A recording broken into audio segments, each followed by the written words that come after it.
Oh, how good. How good. We've just beaten the ladder leaders, the pretenders, you might want to say, possibly. Somehow, the Catters have triumphed on election night 2025. We won't get into the politics on this show because it's all about the Catters, but Geelong did the business over Collingwood. It was Geelong 13 goals, 12-90 to 12 goals, 15-87. And as they say, since the dawn of time, bad kicking is bad football. I don't want to hear Collingwood supporters talk about umpiring. I don't want to hear about it. How about you just kick that goal? Jack Crisp, it was your moment. It was your moment, Jack. What happened? You couldn't quite make it happen. But that's all right. That's all right. Here we are for another post-game live after a bit of a tough one last week. But in the words of Carlton fans, we are so back. This football club is so back. Maybe they're words that we probably shouldn't say, but somehow we found a way, didn't we, in that last quarter? If this is your first time tuning in to Post-Game Live, welcome, first and foremost. Help us out. Hit that like button right off the top. Get the show going with a couple of likes, everyone. It does help the algorithm. It does push it out to other Cats fans out there and other neutral fans that like a bit of A-plus football, which that game was tonight. Most neutrals would say it was an absolute classic. Terrific game of footy. We've had a couple of good games. Not so much last week, but the week before was pretty good against Hawthorn on this one, another classic. And the one before that in Adelaide was another classic as well. So I don't know how much more I can take of this style of footy, but there have been some absolute cracking games. Before I get our first guests on, it is the Vellas. I will post the link in the chat for anyone who wants to jump on as well. I'm just going to post that now just quickly.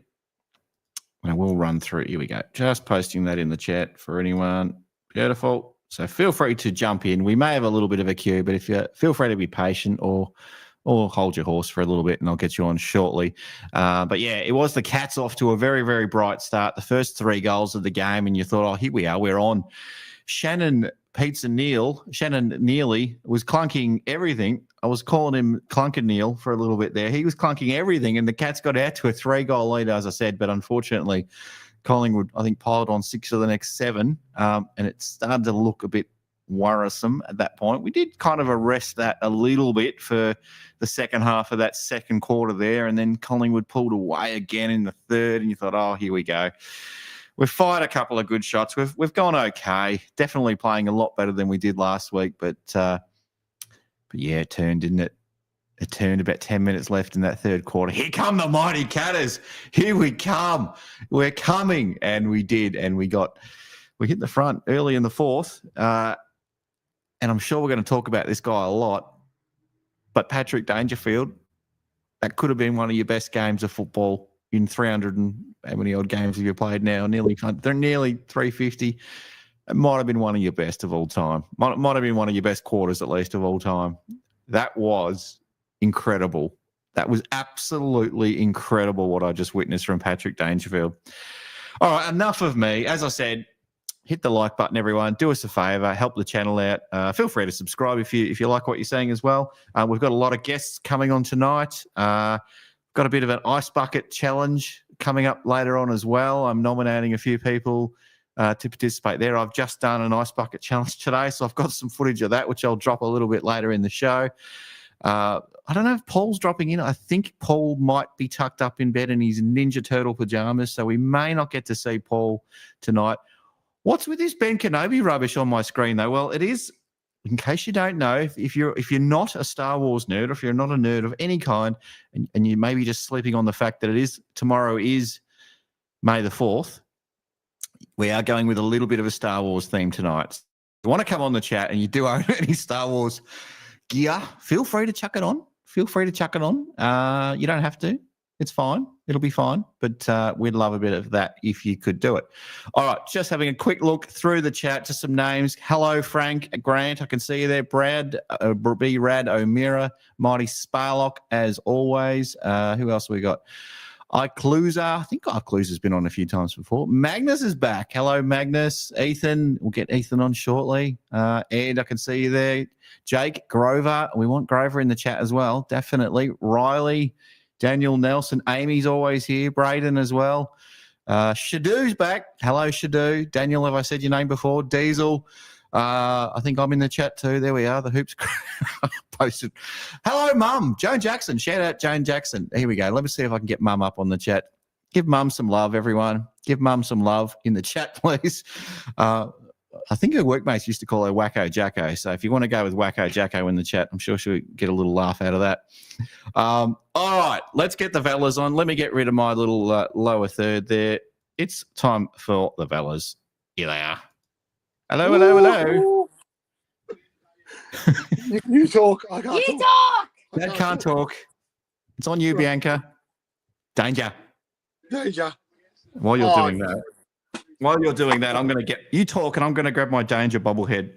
Oh, We've already got it.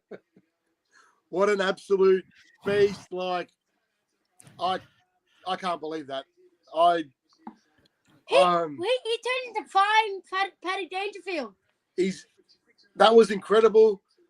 I'm still shocked. Like, He turned into prime Paddy Dangerfield. oh man, we did everything we could to lose that game at the end. I couldn't believe We tried. it. Oh my goodness, I'm screaming, watching Manna run He through almost broke my ears. watching Manna run through the center, and then you're watching. It's almost like he's running in slow motion. You got Bobby Hill chasing him like, kick it. No, he was Like, dropping I was sitting there F-bombs going, right, left, and center. Surely he would have had to have known that there's someone coming. Like, He but was dropping F-bombs. I left the room. What? Dad, come on. I lost my shit. And then like, you just knew as well with Blitzarves, the first time he got away with it, holding the ball in. I go, if he does that again, they're going to pay him, pick him. And it happened. I'm like, and when Chris marks it, I'm like, there are real footy gods. They want him to win this game. Like, it's just, it feels like it's just meant to be. But then they come out and they go, no, you don't. Nah. Stuff your Collingwood. Do you know what it felt like? Do you know what it reminded me of? Miracle on grass. Miracle on grass. Ashley McGrath. Yeah, I was going to say that 100%. Huh? You just knew he was going to kick. He was going to get that ball off the zone. So a few years ago, Bianca, we played Brisbane, and we were about, I can't remember exactly, but we were about 50 points up. Yeah. And Brisbane just came back and took a mark with a few seconds to go and had a shot after the siren. And it was this guy called Ash McGrath. It was his 250th game of AFL football, and he kicked it after the siren to win the game after being 50 points down. It just felt like that. But thankfully, for Geelong supporters, that didn't happen tonight. Yeah. I love it. Oh, very happy. What happened with Lee Stanley? I didn't see. I think he did a hamstring. But we were in Williamstown, so we missed the first half.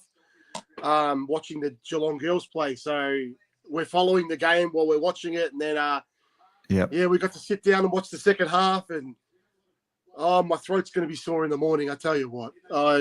How are you going to cheer for me in my 50th game? No, that was. I should have had a 50. I should have had a 50 game name thing under 50 games for Trunganina. Is that who it is, or did I get them? Did I get that wrong? No, that's right. Beautiful. Good. All right, let's just enjoy this guy a little bit longer, can we? Can we just enjoy Patrick Dangerfield and talk about? Fine, Patrick Dangerfield just goes ball, my ball, goal. He just looked unstoppable. Could be one of the best games I've ever seen him play, like in his career. Yep. He just looked like unstoppable. Like it was just him and Bailey Smith combined is like, can it last? Jeez, I wish we could just leave him in the midfield now. Like, Can't. but even when he's forward, like Then he's he's just in forward. so good. Just man. Now, Ollie Henry. Ollie, Ollie loves giving Collingwood the shits, doesn't he? Phoenix says in the chat, I'm so happy for Ollie Henry. Yeah. So, Oh man. no, you should be happy for Ollie Wiltshire. Oh, Ollie Wiltshire. Ollie, Kicked a goal. Kicked a goal. Ollie Henry. It's just he'd be loving tonight. He loves giving Collingwood the shits. Like, Yeah, Ollie Henry. Oh my lord. some of the goals, like man. Whoever was Ollie Henry's opponent, he might have been seeing his Darcy Moore. He might have been seeing the stats from last week, and he would have gone woo. Nah. Yeah. And then he was like, Now, Ollie Henry had I'm going to say a better game today. Yeah. I think definitely what we needed to see. That goal, was that the goal that put us in front? Where he sort Yes. of, where Darcy Moore tried to sort of get it out. It was real clumsy and he sort of shut. Yeah. and then it was, And he kicked the one on the angle and then like let the crowd know about it. and he's like, Yep. I love that from my players, like especially guys that aren't scared to give it to the Collingwood supporters. Just like get stuffed. Like I don't care. I can't hear you. Like, I Did we love get the that. double birds tonight? I don't know if we got Oh, any yeah. double birds. no. But Bailey Smith gave his old team a whack after It the was game. like, He did. Kevin Mooney said 82,000, something about the 82,000 No, a G. you played in front of 82,000 at G, and then he said, "Boy, I can't get that at Ballarat," and I'm like, annihilated. You're not getting some emotional damage there. You're not getting that. Emotional damage. Except the Bulldogs looked all right, so I'm not going to piss them off. But No. Oh, but well, we beat Collingwood. That's it. I'm going to be celebrating this for next week. Top of the table. They can't. we beat our enemies. No, we're just too good. We somehow find a way to beat. Who have we beaten? Adelaide. We've beaten Hawthorn. We've beaten Beat Collingwood. everyone. We've beaten two. Well, we Hawthorn beat- was on top of the ladder, weren't they, at one point? Then Yeah. how did we not beat Carlton? I don't understand. Because we left our Yeah, run too well, late. we can't. We got to see. The thing is, you got to be nice to some teams. I think, and I think we just went a little Hell bit. no. No, Carlton was good last week. Carlton was good, but I think you have to And then they have got to say smacked by we were Adelaide this terrible week. last week. And We were beat terrible. Adelaide. I don't get it. Geelong was a lot better this week, but so was Collingwood. Let's be honest for a moment. Collingwood was a bloody good football team. God, they were good. When Jamie Elliott got the ball, it looked like he was going to kick it. He didn't make the distance. And then Bodie Mycheck. And I'm like, they're going to come back and win the game. And then Ugh. they get the center clearance. Well, here we Jack go. Christmas, like, no! We coughed it up. And then He's the last player, him and Nick Dacos, the last oh, two. imagine if you'd it was want- Nick Dacos. Yep. They're the last two you'd want having shots from that distance. Like, Lane and Andrea Alice in the chat. You're a hybrid mind. I'm a Pie supporter, and I know you're going to think I'm being one-sided, but last 2 months were rough. Tell me, did you think I the can't say tackle, no the more Bobby Hill yesterday. tackle, was the Bobby Hill tackle a legal Well, tackle? well, they're saying He slipped. it depends. Like, obviously, I've been watching now. They're saying they're saying that it's a free kick. Like, he's gone below the knees. But It's listen, half starts at the waist, but he Half. literally takes the legs. Barely. He grazed his hip Yeah, with his grazed- hand. Like he caressed his Yeah. hip with his hand, but then he just fully wraps up his ankles. That's what brought him down. So And I'm like, come on. Normally when I first watched it, I thought, no, absolutely, Manna's gone. Absolutely, he's gone in that I moment. left the room. Yep. Manna, what are you doing? And then You've I'm had like, 3-4 bounces here. Like, come on. I can see your comment there, Aaron. I still don't agree with you. I know you've. I'll give you that, but I watched it a couple of times, more than a couple actually, a lot of times, and I'm like, nah, he's barely started around the hip. He's grazed him on the hip. He never at any point did he start at the hip. So I'll prove me wrong anyway. That's and then what I they're think. saying like, and it was also, so there was that. What else was there? Was the what do you call it? The goal. Yeah. Well, Blitzarv says It didn't touch it. Blitzarv was adamant that he touched the ball. It didn't. And he reckons the players all thought it was touched too. It was a soft call though from the goal umpire that. Yeah. But it did not. Yeah. I saw it did not hit. He said it did not touch. It hit the post. He got interviewed after the game because David King's grilling him and he goes, I touched it. I guarantee I touched it. Yep. So, because David King's ropeable, but we don't care what David King thinks anyways. Some of the umpire calls were like. I mean, besides those two, what else was there? Besides those two, Ollie, what else was there? Another Ollie. They've got 3 Ollies tonight. The mark, full stop. Ollie did his mark on steel side bottom. You're still side bottom. Damn. Poor Tad's going to get spicky. Well, pretend you're still side bottom. No, that was great. That was fantastic. If I could play it on the show without getting a copyright strike, I would, but it's probably not worth it. Mark of the year says Shadu. Agree. Is he going to win a car? Probably. I don't know if it's definitely up there. It'll definitely be mark of the round, I think. I can't see anyone taking a better mark.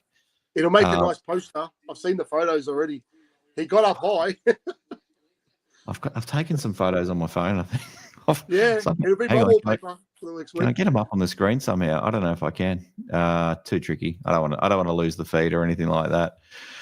I can see a couple of people, Ethan and Kiri, in the chat. Ethan, Kiri, have you got your shoe handy?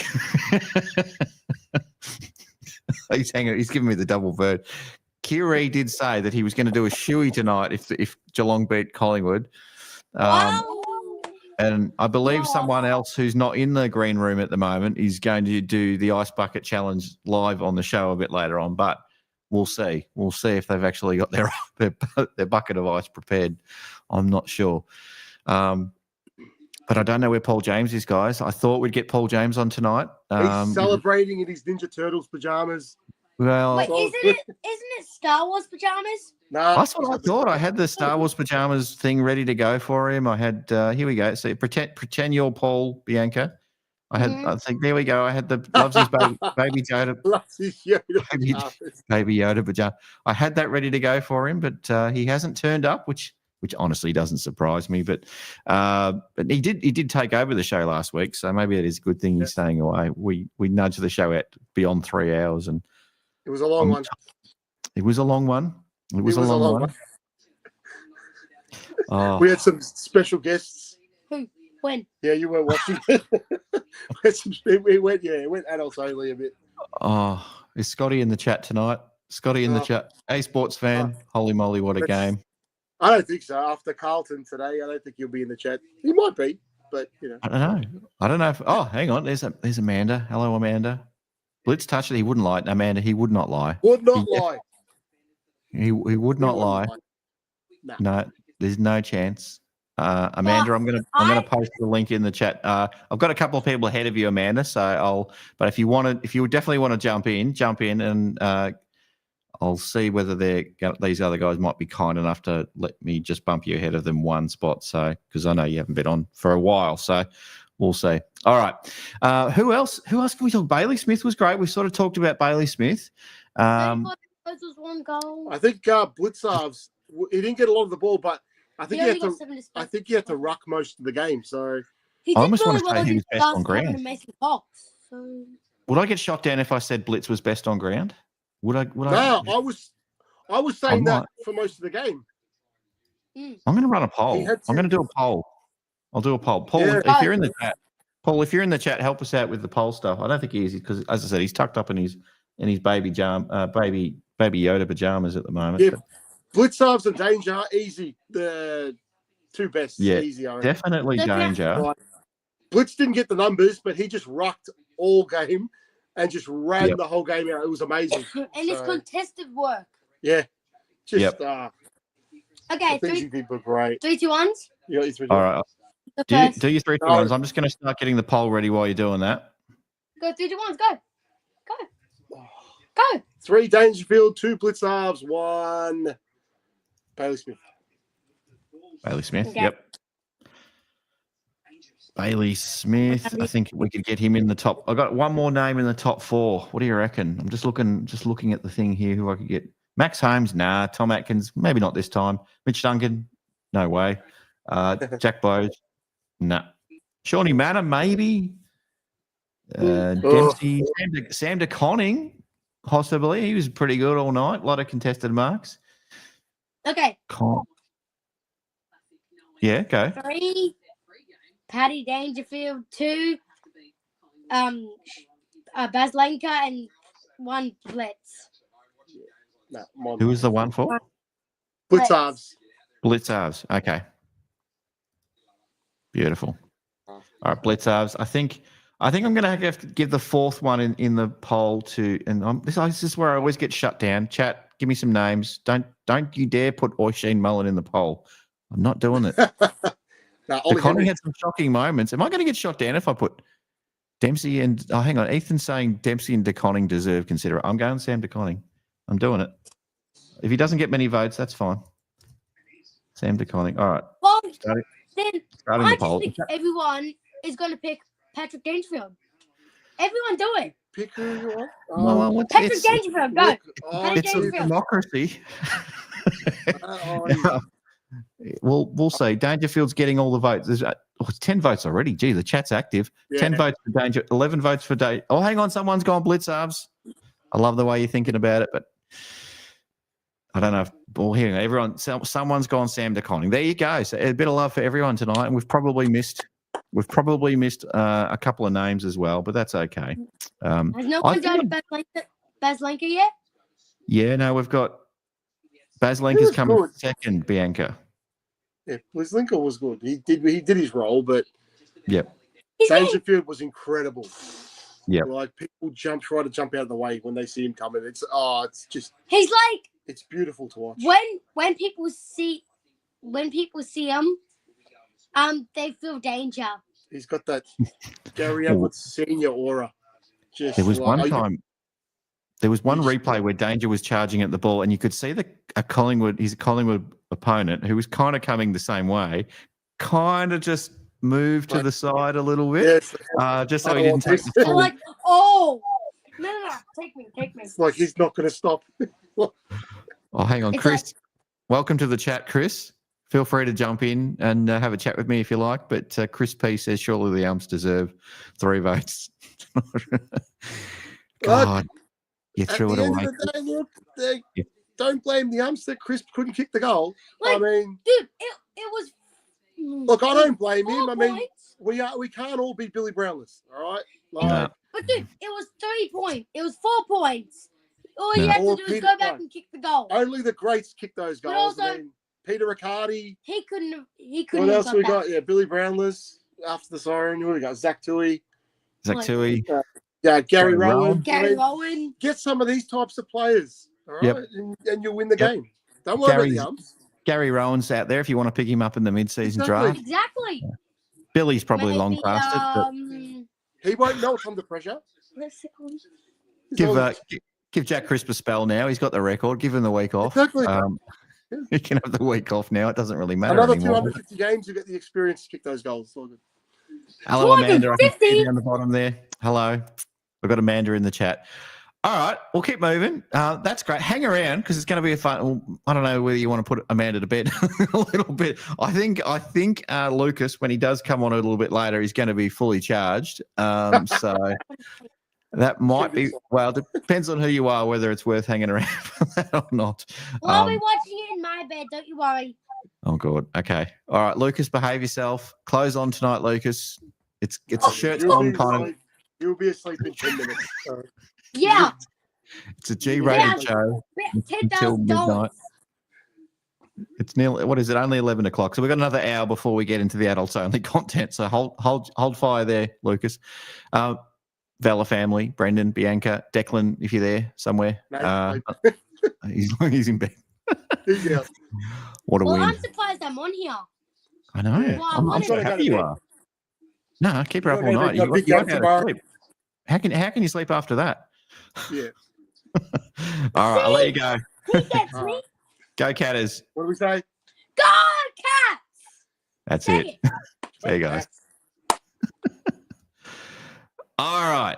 Now, I'm bumping Amanda up the order a little bit because I haven't had her on. I think maybe this might be the second time. And, Amanda, I'm sorry. Hey, welcome. Welcome to Postgame Live. Hello.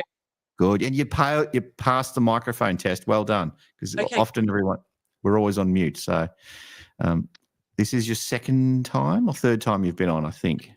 Second time, and then the episode like very early last year. Yep. I can't put the debutante thing up there. I'll show them some love. It's not your second. Well, whatever. I'll leave that up there for now.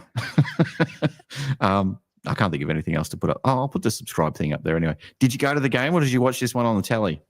No, I watched this one at home. I have been doing a little too much lately and thought, you know what, I'm just gonna sit this one out, and I'll watch at home. And a friend came over, but yeah, I didn't go, and I think probably for the best because I don't know that I would have survived. Like I think I would have been St. John Ambulance kind of vibes. Like all of us. Now, Can you tell me, was this a friend that likes a bit of football, or were you kind of just like checking the score on the telly while you were just catching up, or what? Geelong friend, we were both like psychotic, like Geelong's friend. We were good in together. Good. And so you needed each other in that last quarter to get through. I don't know how we got through that last quarter. I still don't know, and I think I've only just stopped shaking. Like I couldn't message anyone afterwards because I couldn't form like coherent thoughts, and I couldn't use my hands. Like I was like this. Oh, it was tense. I got out of control. So it's all a bit of a blur now. I should just pull up my little thing so I can see kind of what my little score worm, so I can just remind myself what happened. But I think it's just all I remember from that fourth quarter is just Dangerfield was involved in absolutely everything. It felt like he kicked every goal. He didn't kick every goal. I think he got one from that sort of mark and set shot, and just the eyes, the fire burning in those eyes after he kicked that. That just the clenched fist and the bicep that was just ready to burst. Incredible. Yeah. I don't know that I remember. I don't know that I remember anything. Like my mind is like. So this will make for a really good pitch. Yeah. Oh, those games are absolutely incredible. I wish we could just play these ones every week and be on the good side every time. You got to lose the occasional one, like we lost last week against Carlton. You got to lose them every now and then. Oh, Chris Scott press conference is coming up. Oh, this is the thing when you do post game live, Amanda. I always miss the Chris Scott presser. Yeah. He's been grumpy lately, but I think he'd be happy this time around. So, although, geez, it was touch and go. Who would you say? I mean, apart from Dangerfield, because we can talk about Dangerfield, but who else did you like tonight? Oh, I love Dempsey. Absolutely. Yep.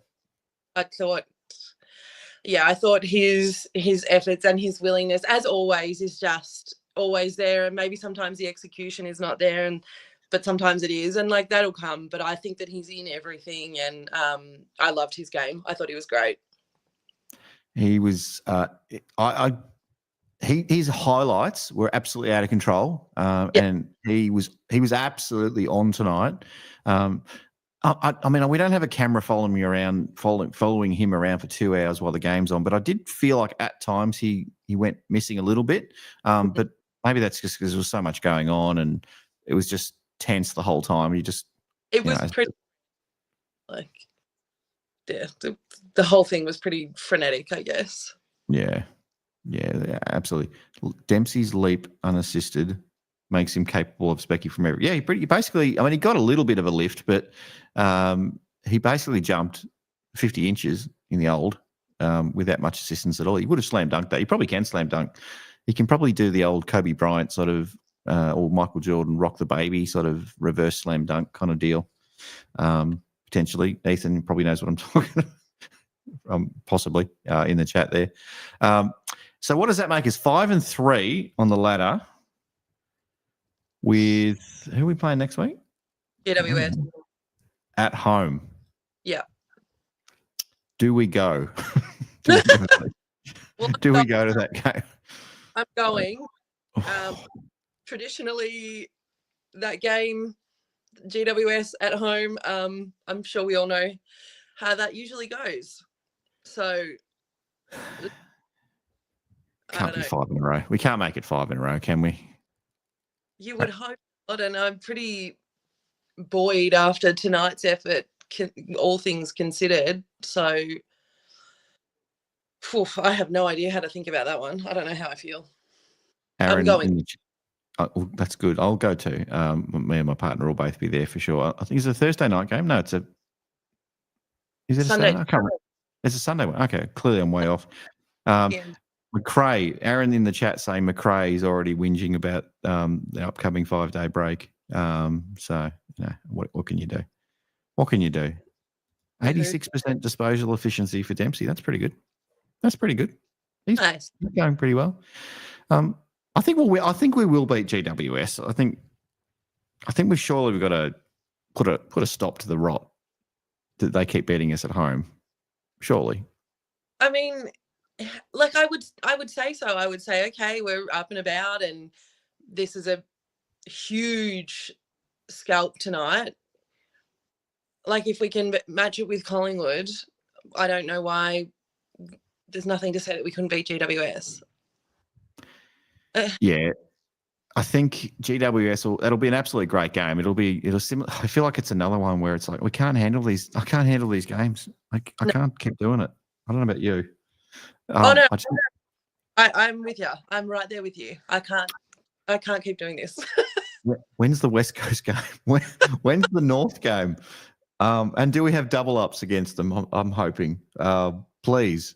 I'm sure we got double up against Richmond at some point. That'll be nice. I feel like there's another game against Brisbane at some point soon as well. Jeg in the chat, Blazer fan, says Mitch Duncan was really good. What did you think about Mitch Duncan tonight? First game back, game 297 for the Cats. I felt confident having the experience of a Mitch Duncan in there, considering who we were missing. And maybe I'm too focused on one particular pretty bad error. I don't know. The out on the full? The handball, yeah. Oh, the handball. Well, that was another one.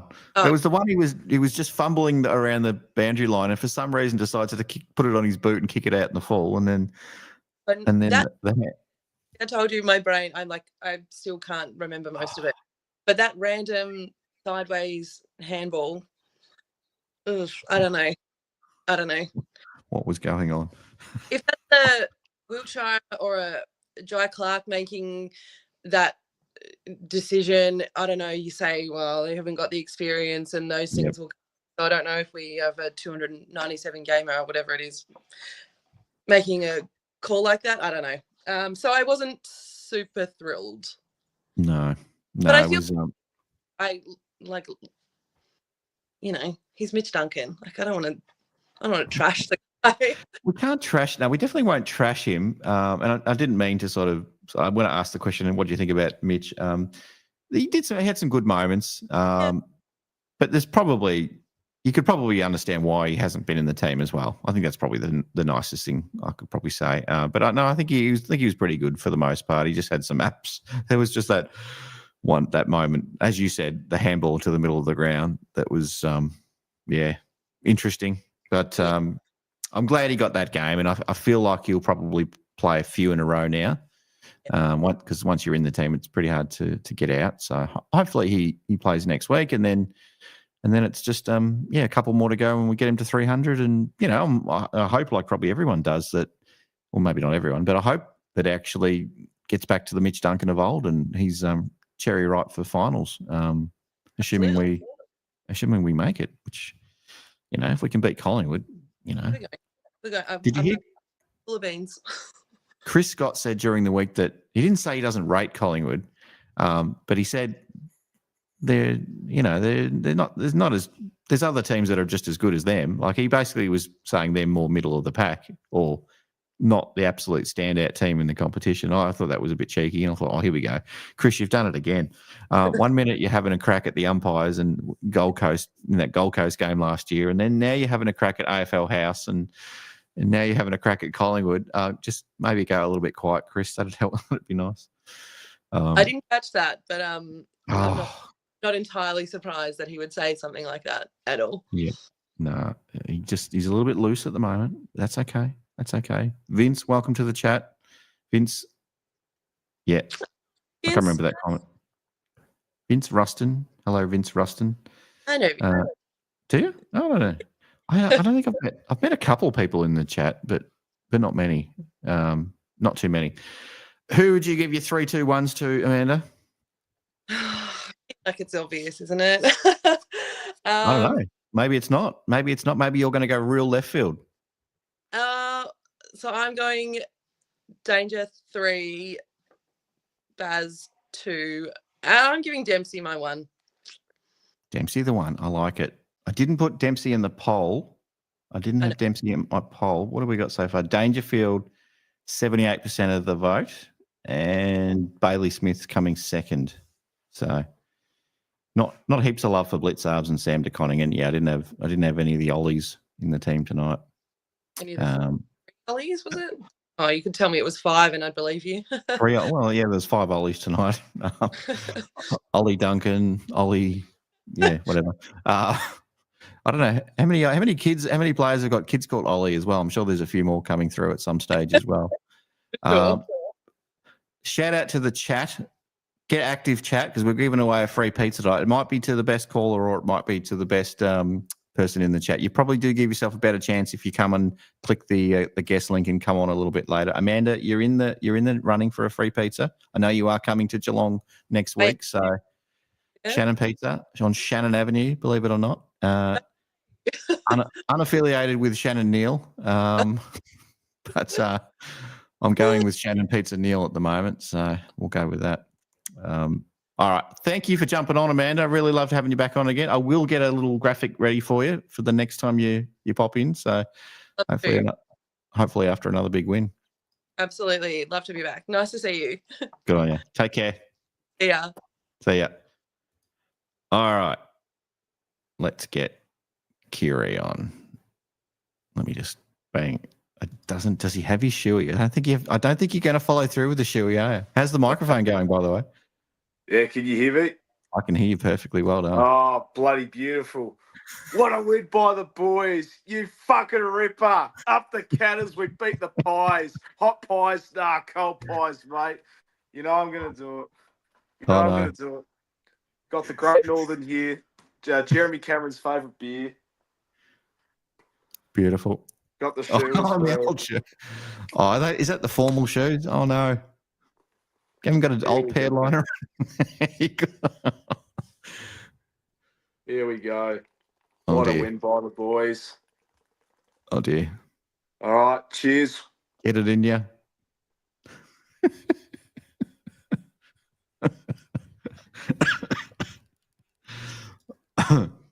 Grant says, come on! God, we're going early. Let's bloody go. We're going early tonight. Let's talk about the game, shall we? Fuck. Wow. Start where you want, mate. The floor is yours. Oh my God. Mate, fucking beginning of the game, it was just like a house on fire. I thought, here we go, But, Collingwood were always going to come back, always going to bring in the heat. I thought to myself, gee whiz, it's like they were just all over us, but only 7 points at half time. I thought to myself, yeah, just like the gather round, we could come back. We could come back and win this game. Just got to be clean. Just got to be cleaner with the ball. Someone has to step up big time. And who was that? That was our captain, Patrick Dangerfield. Again, he's the Joel Selwood moment, putting the boys on his back, saying, "All right, lads, let's go and fucking win this game." And he exactly did that. Bailey Smith as well, just getting better and better every week. He was absolutely everywhere. Mitch Duncan, look, that one moment, I got frustrated. Had the handball to fucking nowhere. I was fucking screaming. But you know what? He played a really good game today. And with the absence of Tom Stewart, without Brian Myers, Jack Henry, you know, we needed some experience, especially against a Collingwood team that has experience as well. And I thought he did his role really well tonight. Yeah, fantastic win from the Cats. You know, obviously, you know, no one rated us going into this game, but guess what? We fucking beat the Pies. We fucking beat them, handed them their second loss of the season. And David King, this is to you, mate. Fuck you, mate. You're still salty from the '94 prelim final, mate. You were wearing black and white jocks tonight, I swear. Yep. The hand of God just brings it down. Lee Tudor, thank you very much. Just put it on your left and spin it to the top of the goal square, and Gary just did the rest, didn't he? Oh, how good! Oh, I can't. I don't think I'm going to be able to sleep tonight. I'm going to keep this show under 3 hours. I promise you. Look, you know, if I get the pizza tonight, I'm going to have to graciously give it to someone in Geelong or in Victoria. You know, me being an SA, but you know. But yeah. Well, we're getting the Orange Army, or was it Orange Tsunami, is on its way as we speak to the Cattery. We could beat the Giants. We could fucking beat anyone, mate. You know, It's like, and hey, election day, Labor won. Geelong went on that 16-game winning streak, and we won the flag. Anything's possible. So that was 3 years ago, wasn't it? Yeah.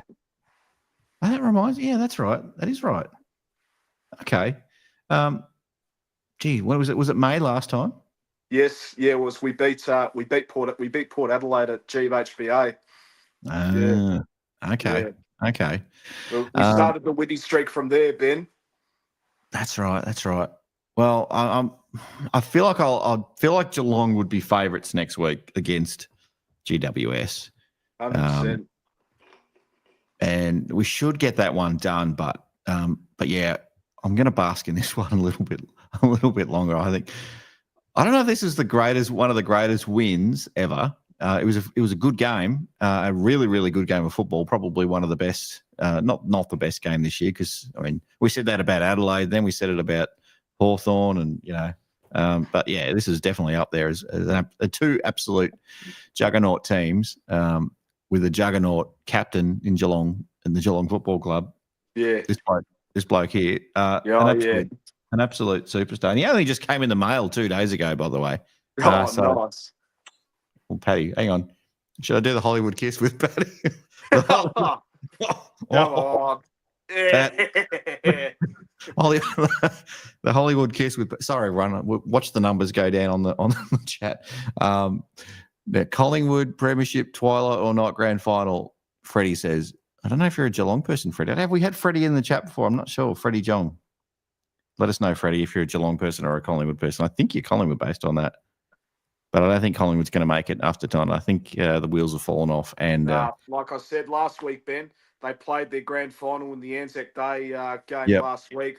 The wheels are falling off, mate. Premierships aren't won in April. No, they're not. No, you just gotta. It's a long road, and we've been there before. We've done it. And Dangerfield, we're keeping him fit somehow. We're not gonna. He keeps wanting to just do more and more every week, and I keep joking with Paul that he's played 19 consecutive games now, and Paul's like, don't jinx it. Oh, gee whiz. Oh, fuck. I'll tell you what, Ben. Like when Jack Chris was lining up for that goal, I thought, no, we're gone here. We're absolutely gone here. Like, because I was up and about the last 5 minutes where I thought, no, in Collingwood, they're gonna fucking come back and win this game. And I thought, no, the football gods, they've written in the script, Jack Crisp, most consecutive games played in the AFL, but not tonight. No. Not tonight. It's fucking Geelong's night. Come on. How good were we? Did you think, because I'm just having another look at the little score worm here. So, yeah, we got out to a nice lead, and I've covered this off the top, but then it absolutely went all Collingwood's way for the next 30, 40 minutes or so. Yeah. Kind of evened out, but even as it sort of was even, Collingwood was just putting on a little bit more, but, it was still within touch. But I felt, I don't know how you felt, but I just felt Collingwood was going to break this game open at some point because they just looked incredible. Every disposal, they were marking everything. They were making good decisions. They were playing on instinct. And we were doing our bloody best, but it just wasn't. Yeah, like Dacos was off the bloody chain, and I was even saying on the Discord chat, like, fucking get Atkins on bloody on Dacos. He's just doing everything. Given all the time and space, and Darcy Moore put in a bloody all Australian performance as well. Except at the end. Except at the end. When he's like, I can't handle the pressure. I can't handle it. Oh, where's a hole? Give me I'm not just going to tap the ball away. Ollie Henry. He's a fucking speech merchant anyway. So, you remember he got in Ollie's face that time when Ollie sort of stuffed it up in the goal square that time. I love that. And Ollie Henry, he's another one as well that I like to talk about too. Like, kicked 2 goals against his old side. And, I mean, look, he didn't get much of the ball, but when he had it, he just made it count. And that's what I want to see from Ollie Henry as well. Jai Clark, I was really impressed with tonight as well. Only had the 12 disposals, but he was brilliant. You know, bright lights, MCG on the big stage. He took his opportunity. Who else? But yeah, Mark Blitzarves was really good in the ruck as well. He's great. Very handy there. Oh, you know, gee, we're blessed to have him. Honestly, hope he goes for another 5 years. Seriously, like, unbelievable. You know, put him in the ruck, put him down back, put him up on the wing. He could do it. He could do everything, mate. Like, Ollie Wiltshire, he was in the ruck tonight as well. He was AFL goal. Danger was everywhere. G'day, Kerry. Danger Brownlow favourite for sure now. His best game ever. It was one of the great games, Kerry, for sure. For a long time, Ben, you know, is like I said, it was just a vintage captain's performance, you know, backs against the wall. You know, it just felt like it was just like a Selwood moment, honestly, you know. Do you know what? You're right. Like, I didn't think we all knew Danger had all the qualities of a champion and a superstar. Like, what you think a superstar in the AFL would be, and could just do it all, has the moments. I just didn't think he was that sort of gutsy, sort of follow me, boy. I didn't think that he was the type of player that Selwood did so many times during that 2011 to 2022 when we were competitive all the time, but, you know, just not quite good enough. It was always Selwood just keeping us at that pointy end of the season, just willing us to win 2 or 3 extra games a year, and which you know, got us into top 4 a lot of the time. It was just, and that's Danger tonight. That's Danger the last few weeks, last month probably. Yeah, just playing out of his skin, and my God, like. It's just gonna be, you know, we need 2 or 3 more players, you know, to fill in his role when it's all said and done for him as well. I don't think there's gonna be one player that he can that could do his role. We're just so blessed to have him, man. Like, sing the song, Kiri. The sports fans going with the song here. Geelong Road. Take me home. To Jim HBA. I'm just reading to watch Geelong. I've got FYI chat. I've got my phone, and it's, you know, obviously really small screens. So look, you've done. See, if you're on the chat and you're on your phone, people, what Kiri's done, he's done it sideways. A bit of sideways action is always nice, isn't it, Kiri? Sideways is the way to go. Sorry, it's getting too late. Anyway, how can Kate? Welcome to the chat, Kate Halliwell. How can Danger just keep getting better? It's like a fine wine, or a scotch or whatever, you know, just gets better and better with age. Like, it's like the Ninja Turtle joke at Paul's expense that just gets funnier and funnier the more we say it. We just keep doing it, and he just bristles up so much, doesn't he? He doesn't like it, but we keep doing it. We keep going. We keep going. And here we go.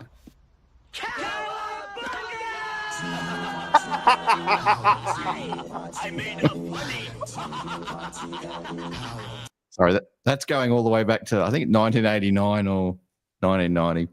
Paul was probably in his actual 2-year-old Ninja Turtle pajamas back then. But yeah, fine wine. Dangerfield is a fine wine. That's for sure. He was incredible. Let's go. Let's take a little moment though, and I'll get to Ethan shortly. But let's go down the list of players tonight. I want you to do your best. Sure. We'll just real quick. We'll just speed fire around. I want you to give me a score out of 10 for how you reckon they went tonight. Yeah, I've got the stats here as well. Let's do it. All right, Bailey Smith. 10 out of 10. Ooh, how many 10s are you going to come up with? Patrick Dangerfield. 11 out of 10. Oh, just like Spinal Tap. This one goes to 11. Max, have you seen that movie? Anyway, watch that movie. Max Holmes. Probably a 7. Okay, generous. Tom Atkins. Oh, jeez. Yeah. Rapid fire. I'm going to give him a 7 as well. I thought, you know, a bit less than what he is, but you know, yeah, I thought he was good. 8 tackles for Tom. Let himself down. You can get double figures tackles. You really let yourself down, Tom. Yeah. Mitch Duncan. I'll give him a 6. Yeah. Okay, that's probably fair. Other than the couple of fuck ups he had, and you know, but yeah, I thought he was a pass overall. So Jack Bowes and his spatial awareness. I'm going to score him low tonight. No, I didn't notice him too much, to be honest. I'm probably going to give him a. I'll probably give him a 5. Yeah. All right. Shawnee Manor. Short Manor. I'll give an 8. I thought he was all right. Yeah. Brad Close. Brad Close. I'm surprised he's actually got 18 disposals, because in that first half he was non-existent, but he turned it up in the fourth. Yep. So with that being said, I'll give him a 6. No, Brad was pretty good. Big Baby Guthrie. Yeah, just a standard day in the office for him. I'll probably give him the 6. Yeah. Yeah, got outmarked a few times. Just couldn't quite get the spoiling. But I think that was more the defensive unit as a team. Just kind of not quite in sync with each other a little bit. I think you kind of need to be. And they weren't quite sure of each other's roles. And, you know, O'Sullivan got sort of fanned out a couple of times. But again, I think it just put it down to the defensive unit in a whole. Sam DeConning. Sam DeConning, I thought was really good, especially when the going went tough. As well, I'll give him a 7. I thought he was outstanding down back. Humphrey B. Bear, Lawson Humphreys. Oh yeah, I mean, you know, made that one mistake, but you know, I thought he was okay though. Nonetheless, you know, 82% disposal efficiency. Yep. No, he's good. Yep. I'll give him. I'll give him a 6 as well. Oh, okay. I'll go 6.5. Wombo. I think they call him Wombo. Tyson Stengel. I just call him Stengers. Yeah, mate. I wish you hit the scoreboard today, but I don't know. Didn't really see him. Didn't really see him today. I'm probably going to give him a 5. Sparlock. Paul James is a hero and a half shell. Paul, if you're listening, hello. Jai Clark. I'll give him. I'm being a bit generous here, but he just really. I thought he was outstanding. Like I said earlier, I thought he was a 7. Yeah. Took his opportunity tonight. I'm going to say a 7 as well, but only because that's what he was a 7 as to what I'd expect him to play, and I think he plays next week too.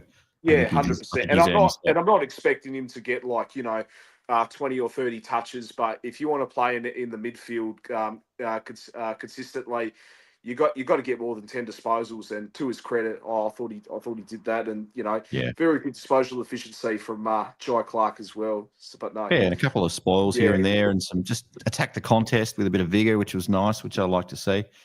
Yeah, this will be an interesting one. And he always is a bit of an interesting one. Mark O'Connor. Merrick. I thought he was good. I thought he was good as well. Like, he was another one that took some important grabs down back. He's had a bit of a, sort of a year. Oh, just like everyone else, I'll probably give him a 6 as well. What would you give Vince Ruston? He hasn't come on yet, but he's threatening to make a PGL debut tonight. So, and his face looks immaculate. So, I'm gonna just for the energy that he's bringing in that comment, I'm going to give him an 8 to start with, but I'm prepared to bump that up to a 9, depending on how you go, Vince. But click the link and we'll get you on after Ethan. What did you say with Mark O'Connor? Sorry. Oh, I thought Mark O'Connor was okay. Like, yeah, okay. Especially in Took some good the second half. He was all right. Yeah. Yep. Connor O'Sullivan or Sullivan O'Connor, depending on. I mean, look, how drunk you are. I'm going to give him a 5. Not being harsh on him. He's still learning the game, but I thought he lowered his colours a little bit tonight. But he's still learning. He's an apprentice. Right, and if this is the worst of Connor O'Sullivan, I think we'll be okay. He's been really good in his early career in the AFL. Yeah, no, I'd be shocked if they omitted him for College Asney coming back, and College Asney's a really good player, but you can't. College Asney has to earn it. No way. They might want to rest. They might want to rest Connor at some point, but I wouldn't say 7 weeks into the year is probably the time to do Not that. now. So not now. There'll be opportunities for College Asney at some stage, but we're still missing Tom Stewart and Jack Henry, so maybe there won't be if he still can't get a game. Unless they're deliberately holding him back. Sheen Mullen, the villain. Well, he's often the villain of Geelong supporters, but or the Geelong selectors. Yeah. Nah, and I've defended this guy as well. Nah, I think can't do it. I'm probably going to give him a 4. Yeah. Fair. We might look at the tape again and go, oh, actually, he did a really good job on Dacos. But, if you let a bloke get 28 touches, have you done that great a job on him? I don't know. It just looked like every time Dacos touched the ball, it just turned to gold, Like I said, fucking change the magnets, Scotty. Get Atkins on him or someone like, if Stewart was playing, like, maybe you could put Stewart on there, but nah. I thought, look, Mullen tried his guts out, but Dacos is a player and a half, like. Yeah. I agree. For you to go, Mark Blitzarves. What can you say? Nah, very, very good. I'll give him a 7 out of 10. Oh, go much higher than that, but that's just, I'd be going 9s for Blitz tonight. I loved him. Yeah. Shannon Neal. Another interesting one, Shannon Neal. Yeah. This is hard because he's kicked a goal. He took some good marks, but I want to see a little bit more. From Shannon Neal. He's got the tools. He's just got to use his body. Got to use his strength. Yep. But having said that, I thought he was okay. I'll give him a 6 as well. Yeah. Okay. Yeah, no, fair. That's probably fair. I think he probably would have got maybe a 7 or an 8 in the first quarter, and then sort of just fell away a bit after that. And started to look a bit, back to the old Shannon Neal again. Ollie Wiltshire, game number 2, technically game number 2, came on as the sub, but came on pretty early, so got a nice little taste of it tonight after the Reece Stanley injury. Yeah, no, it's I was super wrapped that he got his goal. I'll give him a. I'll probably I'll give him a 6. I'll give him a 6 as well. I mean, didn't expect too much from him. Very happy that he got another opportunity, and like I said before, super wrapped. He got his goal. Especially on a big stage at the MCG as well. Beautiful. Ollie Henry, heiress of the O. Henry Candy Bar fortune. For any Seinfeld fans out there, if you know what I'm talking about. Ollie O. Henry. Yeah, again, a bit like a bit like Shannon Neal. Look, good he hit the scoreboard. And I thought it was a much improved game from him, but I just want to see a little bit more from Ollie Henry. A little bit more. But having said that, he passed, so I'll probably give him a 6 as well, only because he kicked 2 goals. He kicked his usual 2 goals, so he survives another week too. I reckon he gets picked next week. And the He last bloke, judge him for 2 ways here. We can judge him. We can judge him what he did before he did his hamstring, Reece Stanley. But I reckon we can judge him what he did in the change rooms and in the breaks and all that. The energy, waving the towels around. I don't know. He was getting in active. He wasn't sitting back and moping about it after his hammy. He was involved, and I loved it. Yeah, he was. Yeah, I loved it. Oh, yeah, no, I loved it too. So his energy on the sideline, 10 out of 10. But performance-wise, I'll just give it non-applicable, I reckon. So not applicable. Fair enough. It looks like Danger's going to win this poll here. I could pretty much close the poll soonish, I reckon. Danger's got 76% and Bailey Smith with the 15%, and then it's a bit of shrapnel for everyone else. Blitzarves and Sam DeConning for the rest. So it's clearly Dangerfield's night. Maybe just put Danger in the sub vest and bring him on halfway through the third quarter every week, and just let him go hammer and tong. Imagine what he'd be like, fresh as a daisy, coming on halfway through the third quarter. Man, yeah, goodness, mate, incredible. Mate, I hope you hang around for when Lucas comes on a little bit. I'll be there, mate. Always. Yeah.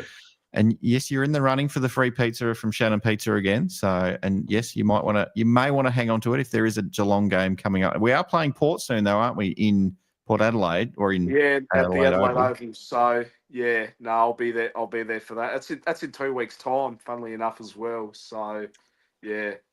But, hopefully catch up with a few people who are travelling over the border, especially after Geelong get back on a winners list again and have won 5 out of their last 6 games and feeling pretty good, ensconced in the top 4, well settled, ready to make a run at the top 2. And we smashed Port Adelaide last time, didn't we? Remember that final? We smashed it, mate. 84 is the new 119. So yep. I wonder what the new margin is going to be as well. But far out, they had a stinker against the Bulldogs in Ballarat today. So, but on the other side, the Crows were very good against Carlton. I was at that game as well. But fuck, how did we lose to these frauds? Honestly, fuck me, man. Well, they played pretty well. We just didn't. We just had an off night last week. So but everyone deserved it. They deserved the win. If what the system tells us, though, we lose the games we're supposed to win, and then the week after, we win the games that we're not really supposed to, or that they don't think we'll win. If that makes sense. Yep. So trusted the system, and like I said again, we had election day. Labor won the election. Geelong went on the 16-game winning streak, and we won the flag. So anything's possible, mate. Let's run it back. We got this, mate. Run it back, mate. Good on you, buddy. I'll see you on the next one, mate. Hopefully we'll catch you next week after another win against GWS. Yeah, no worries. Up the Catters! Go Catters! I'm trying to be very neutral tonight, everyone. I'm not going to give you my thoughts on the election. I know it isn't an election night. If you're watching this a few days' time, whatever, it's probably long gone now. But no, I'm keeping that out of footy talk for this evening. It is a Star Wars theme tonight, so I'm going with Ben Kenobi. Why is it a Star Wars theme? Because tomorrow is May the 4th. If he's still here in about half an hour's time or 15 minutes' time, it will be May the 4th. So that's that. All right. He's the man we all love. Let's get him on. He's from San Francisco, and my Golden State Warriors have just had a loss today, and I'm not too happy about that. But I don't think you care too much about the Warriors. Is that right? Or that is correct. I care way more about college basketball than the NBA, though. It is cool seeing, a few days ago, Aaron Gordon had like a game-winning putback dunk, knowing that, he grew up in San Jose, about 40 minutes south of me, and Like went to a bunch of his high school games. Yeah, there were college and NBA scouts there. So really, I just care about the local guys, the Maryland guys, and the USF guys. So like Jonathan Mobo for the rest, more about what he does than any local team. And you care about teams that are about 26 hours away by airplane. Yep. So, you know, I had a feeling we'd keep this tight for a while. When I saw that the line was only like 11.5, I thought, it should probably be higher. Like, did you not see how we played against Carleton? And then you consider all the guys that we're still missing. Yeah. But we have a tendency, you know, win or lose, our games against Collingwood are really close, and it's really, really good football. And I'm so glad we were able to enjoy this, like, or at least I was, without expectations. Because I had no expectations for tonight. Between last week, between how well Collingwood had been going, I was not expecting much. So I was able to not feel all that nervous through most of a close fourth quarter. Had kind of resigned myself to like, all right, we pulled in front for a bit. They're going to get back on. And we ended up stretching it out to nearly 3 goals. And then I guess for all the things that we patched up from last week, I thought we addressed pretty much every concern from last week really well. With the exception, and the one thing we didn't really work on is how to close out a game with a lead, because, you know, how many times have we been in a spot to that? You know, we've won games comfortably, or we've lost tight games where we need to be the ones to push the pace. And so I think in the next week, we're going to get that taken care of. But Geelong versus Collingwood is about punching above your weight. They punch above their weight every week. You know, yes, they've got some older guys playing out of their minds, and all credit to Pendlebury, side bottom, turning the clock back. They've been ridiculous, don't get me wrong. But we punched above our weight even more than they did. If you line up the two teams and just take, you know, the talent level of each of the 23 players involved tonight, they clear us pretty considerably. And that's more because of what we were missing than anything. We missed a lot tonight. I mean, in terms of personnel, we're missing 2 of our top 3 defenders, another key defender in Kolajashny. We're missing the guy who opens up everything in the forward half in Myers. And, you know, forget about guys that haven't appeared all year that shall not be named. Yep. Oh, I do want to ask while it's on my mind. What's up with Jack? We don't talk about Jed Buse on this show. Yes, that's who we were talking about. What's up with we're Jack? Not talking about Jed Buse. Because he, you know, just on the injury report, you just see managed. Is it just like we're trying to keep him fresh for the end of the year, or what is going on there? Because that's mysterious. It's a little weird. I've got no idea. Chris Scott doesn't like the AFL this year, and maybe I don't know if it's Chris Scott. I've got my tinfoil hat on. Nah, I don't know. I kind of love it because, like, on one hand, you've got the NFL where you have to disclose everything. Mm-hmm. And then in the NHL, you know, it's like you just say upper body injury or lower body injury. And day-to-day could mean he's going to play tomorrow or he's going to be out for 3 months. Yep. But just punching above their weight to stay in this thing. I don't think there were any individual standouts really until Dangerous fourth quarter, but so many different guys just had their moments. I think Ollie Dempsey seizes the moment better than anybody. Like, he is made to make big-time plays. Whether that's taking another great hanger, that's what? Second time in 3 weeks? Yeah. Yeah, he nearly took 2 tonight. Yeah, he's pretty ridiculous at that. Or Bailey Smith having a more accurate game, or Ollie Henry getting the end of one of the only mistakes Collingwood made, where Darcy Moore just kind of slapped the ball to him. Yep. Mana and Close rising second half, and then Danger's fourth quarter was honestly legendary. Like, that was... I think we're at the point right now where we can expect that. And, you know, there's question over, like, is he, you know, a couple years ago, like 2023, there was question of, is he fit to be a captain? And I think this year, in just 8 games, I think he's answered pretty convincingly that, yes, he is built for this. And he's got substance. I thought he was all about style and just the moment and the spotlight, and it's all about me. But he's just putting his body on the line every time. He's going to get hurt one day. He will, but it doesn't seem like he's doing it all for the team at the moment. He's doing it all. Anyone else would just that is crazy. That is driving at 150 miles an hour in a 60 zone. That is insane what he's doing, and he's going to get hurt one day. But every opposition supporter is doing the right thing and getting the hell out of his way, which I would do as well. It was just, man, this feels like one of those games where, first off, let's acknowledge Collingwood won unexpected score by 21. They hit 2 posts. That's 10 points right there. Yes. There were, and I think those ended up looming larger than some of the mistakes we had, whether that was Duncan's handball to Perryman or a couple of the kicks out on the full.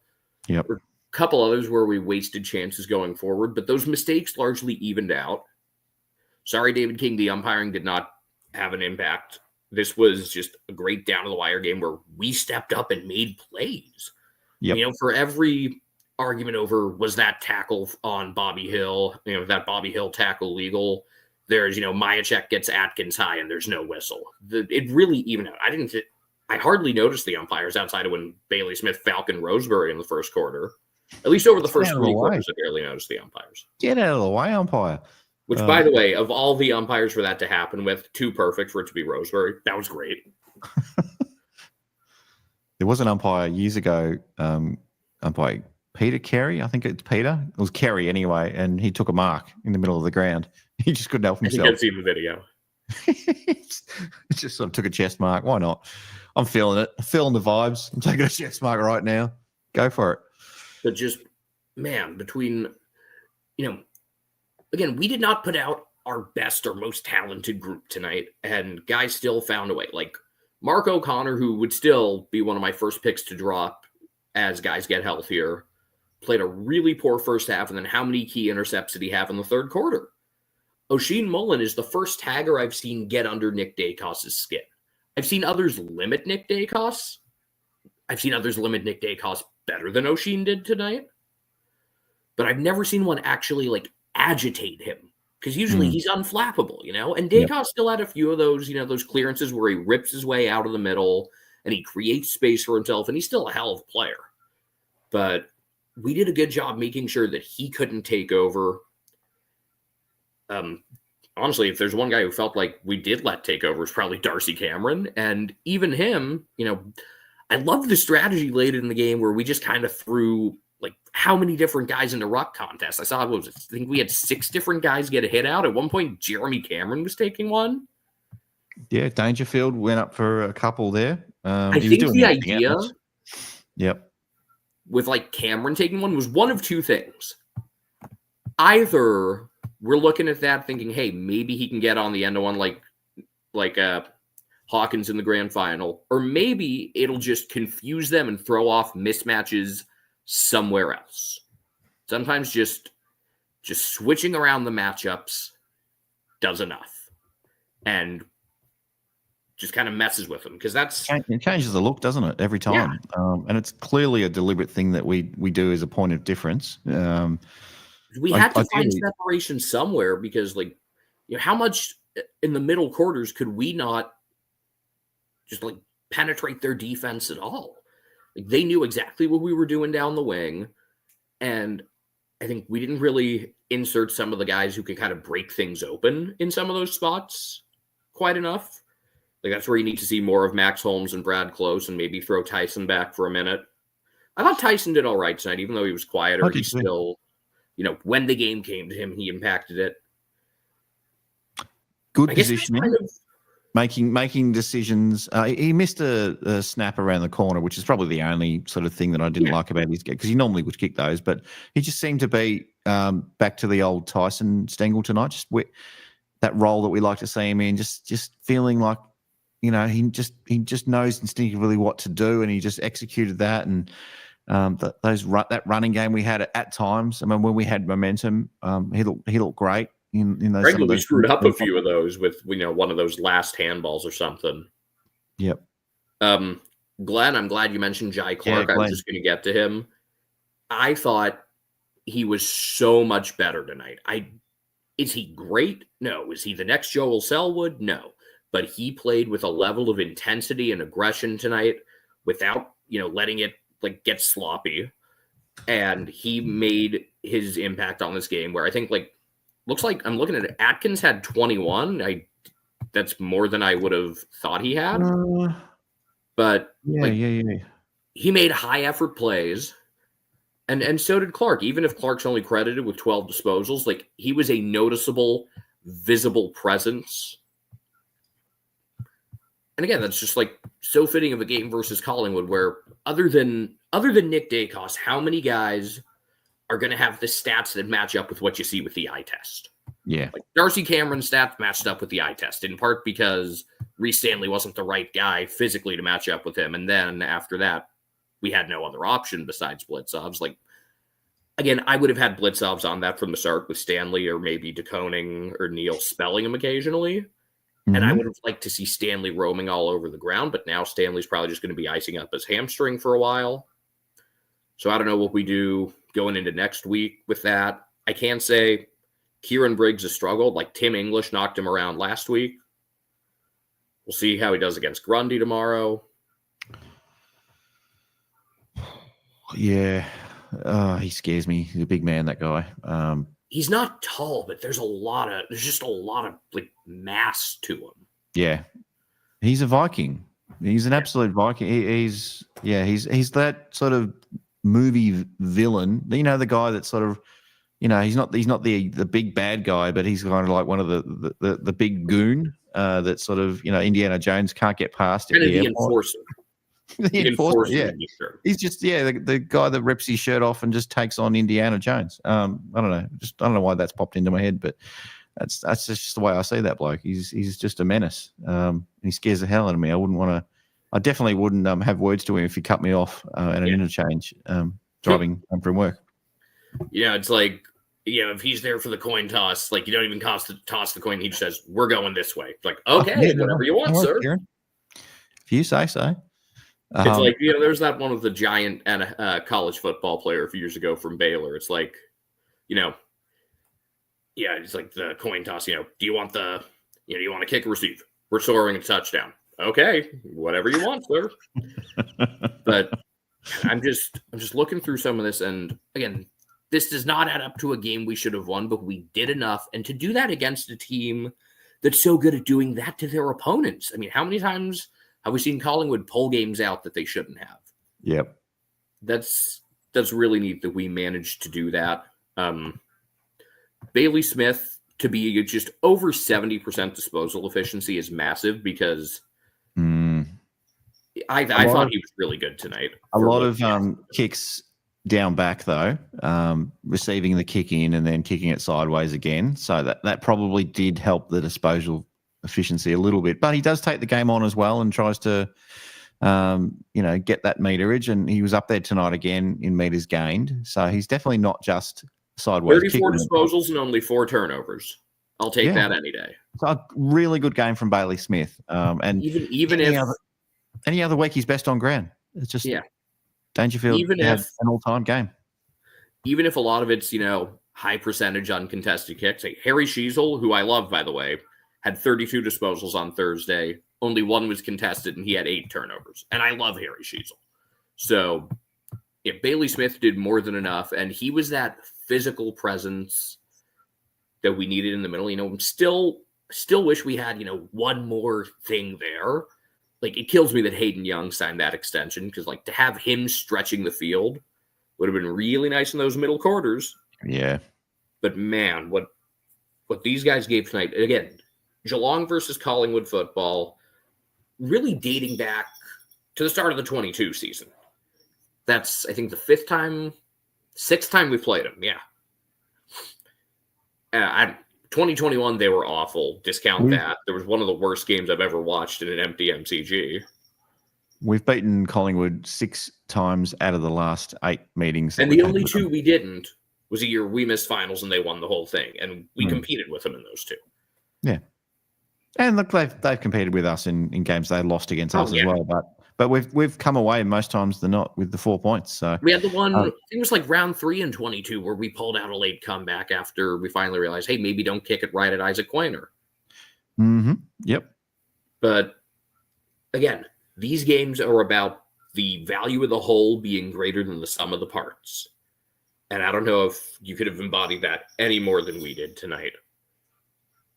I just need to watch this game again. I need to figure out how we won it because for all through the game, I'm like, how are we still in this game? Because you talked about the eye test. I just looked at Collingwood and I thought they are incredible. I can't believe how good they are. And I'm like, we're doing so well just to be in this game. Yeah, and that's why, like, I would have been satisfied if we had lost by me too. 3 goals. Also, in part because I bet Collingwood to cover. Like, if we had lost by less than 2 goals, I would have been frustrated. If we had just lost by 20 and just run out of steam against a better team, I would have said, all right, fine. Positive signs. Just frustrating that we couldn't have showed up like this against Carlton last week. Because if we play like this against Carlton last week, we win easily. Yeah. Carlton season is done. Michael Voss is gone.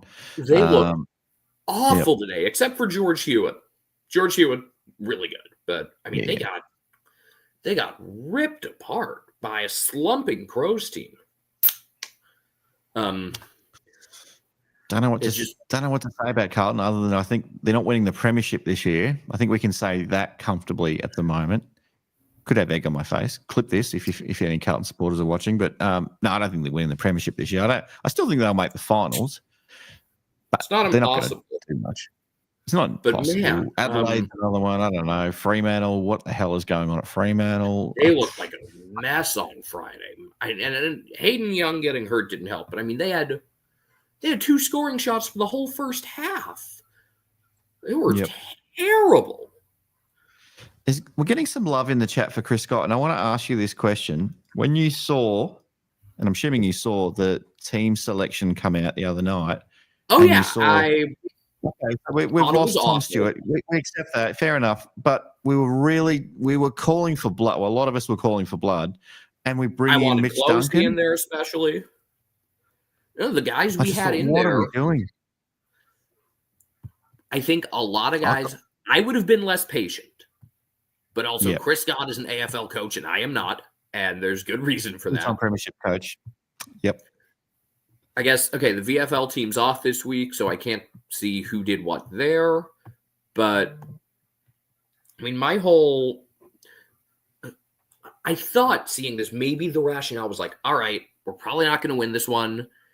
Let's, kind of make these guys, kind of light the fire under them. It's like now or never. And for all those guys who are in that now or never spot for the most part, they stepped up like Ollie Henry. And, Daniel James Turner had said last week, like, even if he's not good, he's important to our structure right now. And he was.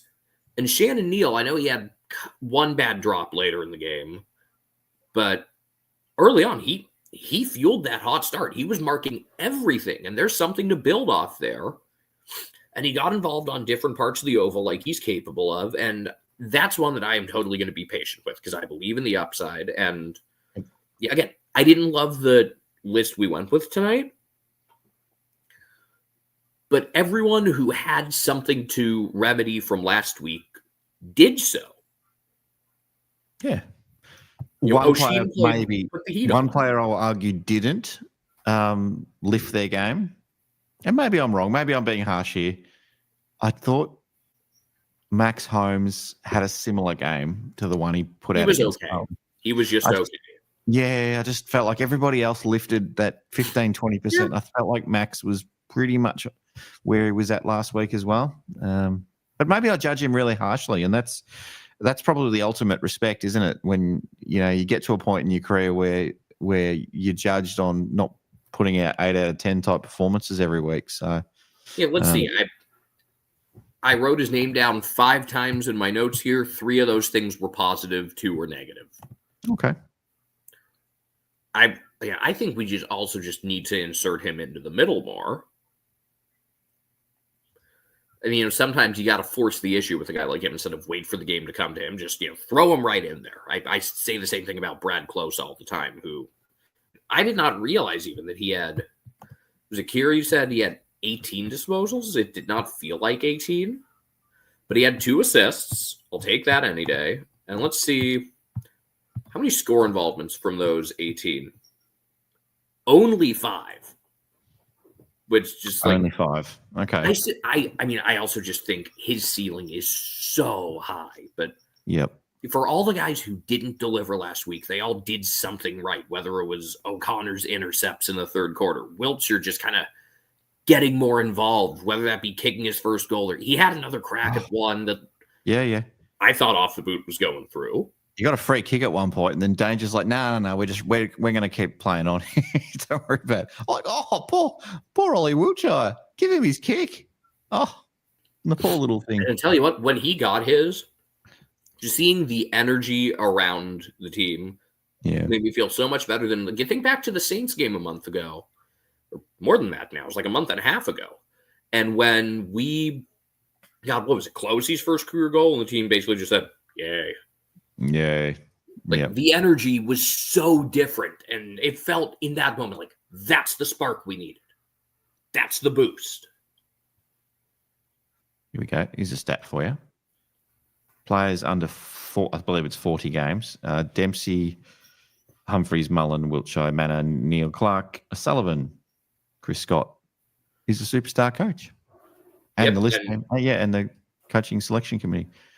For as much as I think like he butchered, say, 2021, what he's done in the last 3 1/3 seasons has just been brilliant.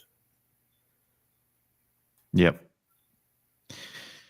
Yeah, we love Chris Scott. I don't know if everyone in the chat loves Scotty, who came on last week. I'm not sure if you were hanging around long enough to see that, but yeah, we had, I think, someone from, I don't know if they're Collingwood or Carlton or where they're from, but yeah, someone else called Scotty was on. I think like Craig McRae seemed to have out-schemed him. I think McRae is a great coach. Like they had the clamps on how many of our downfield passages, right? Yeah. But yet there were things that we switched up and we found ways that weren't obvious. And to me, the hallmark of a great coach is finding things that aren't obvious to exploit. If anyone sitting on their couch can say, hey, use that guy more, like that's not anything revolutionary. But when you go out there and, you throw Jeremy Cameron in for a ruck contest, I'm thinking, what the hell are you doing? And it just kept throwing different looks at them. Yep. Like that is great coaching because those are the things that people watching at home wouldn't have ever come up with.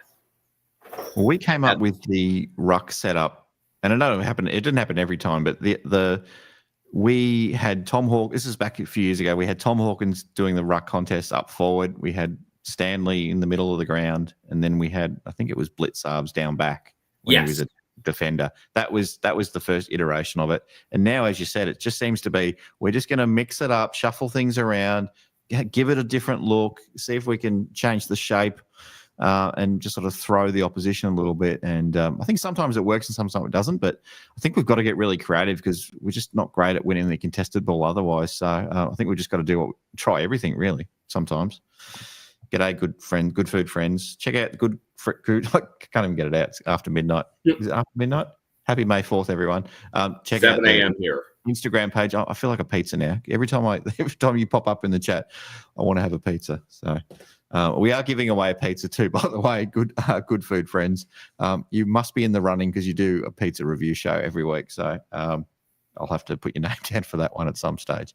Sorry, Ethan. No, it's good. It just, I really enjoyed that. Like, as much as you're never going to like Collingwood, they're always going to be Collingwood. This was such a high level game that I wouldn't want to have to face them again come September. But at the same time, the other 16 fan bases would probably get a kick out of it, even if they're all sick of seeing both of us play finals.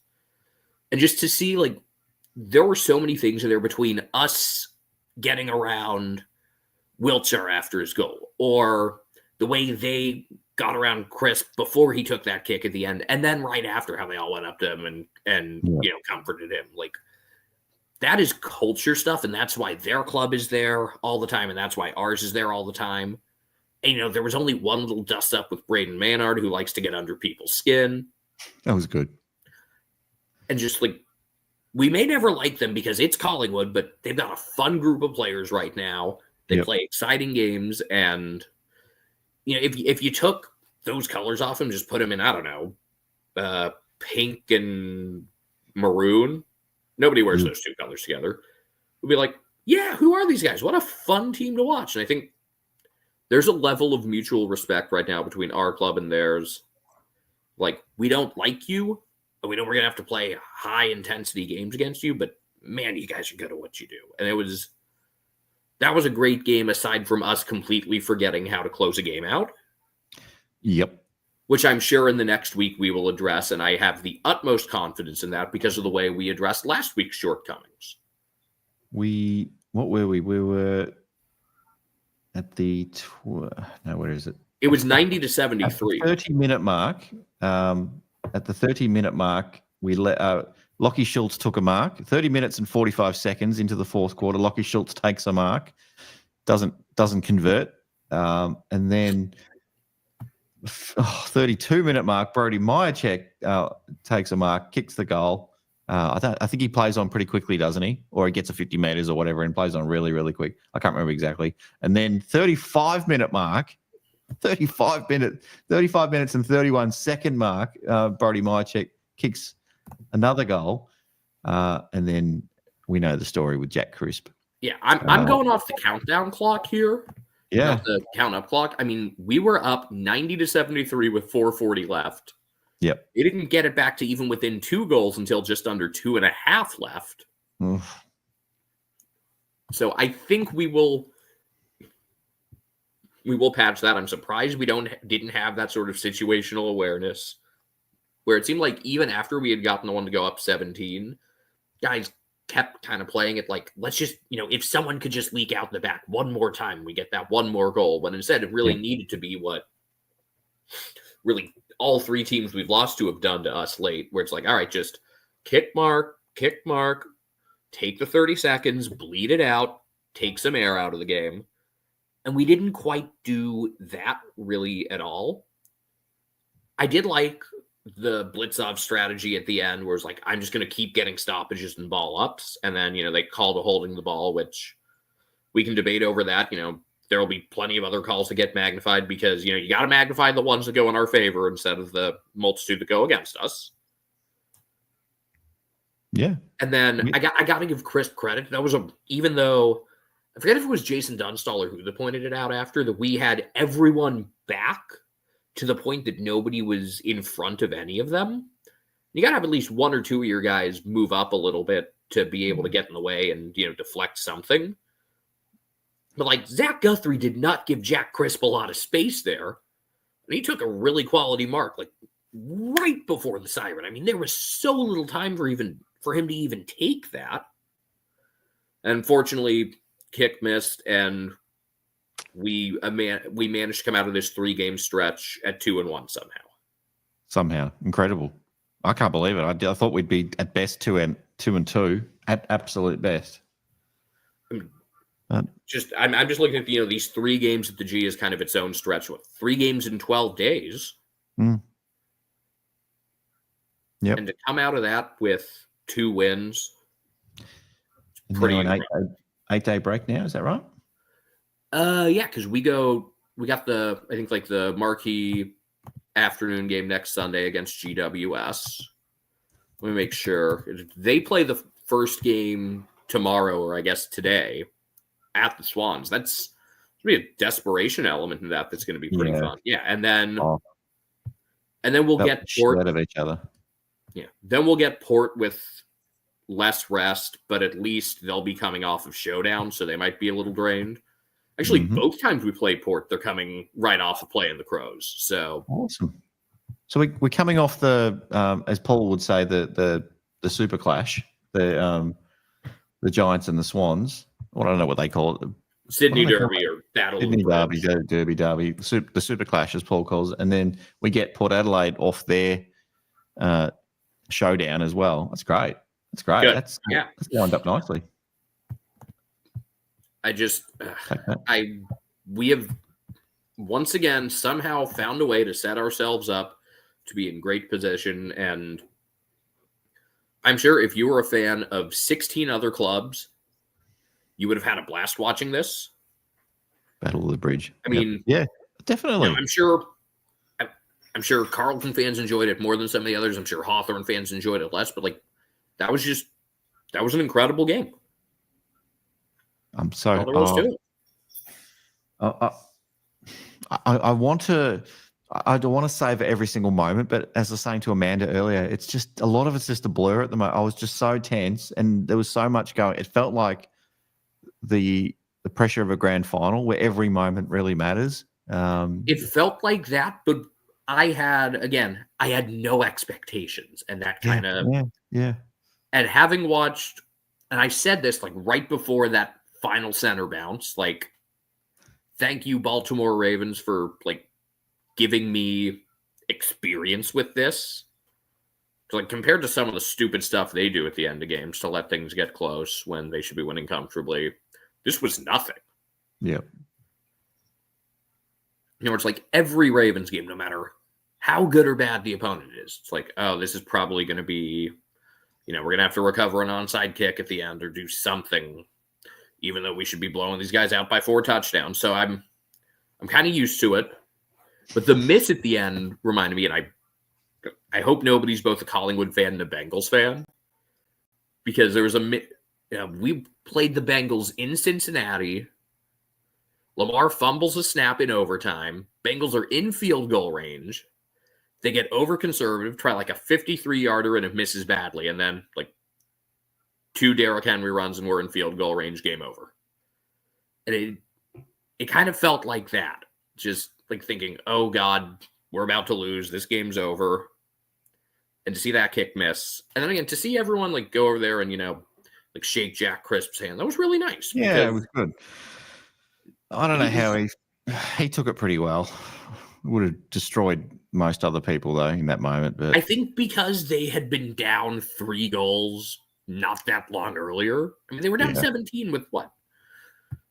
I said it a minute ago. They were down 17 with under 4 minutes left.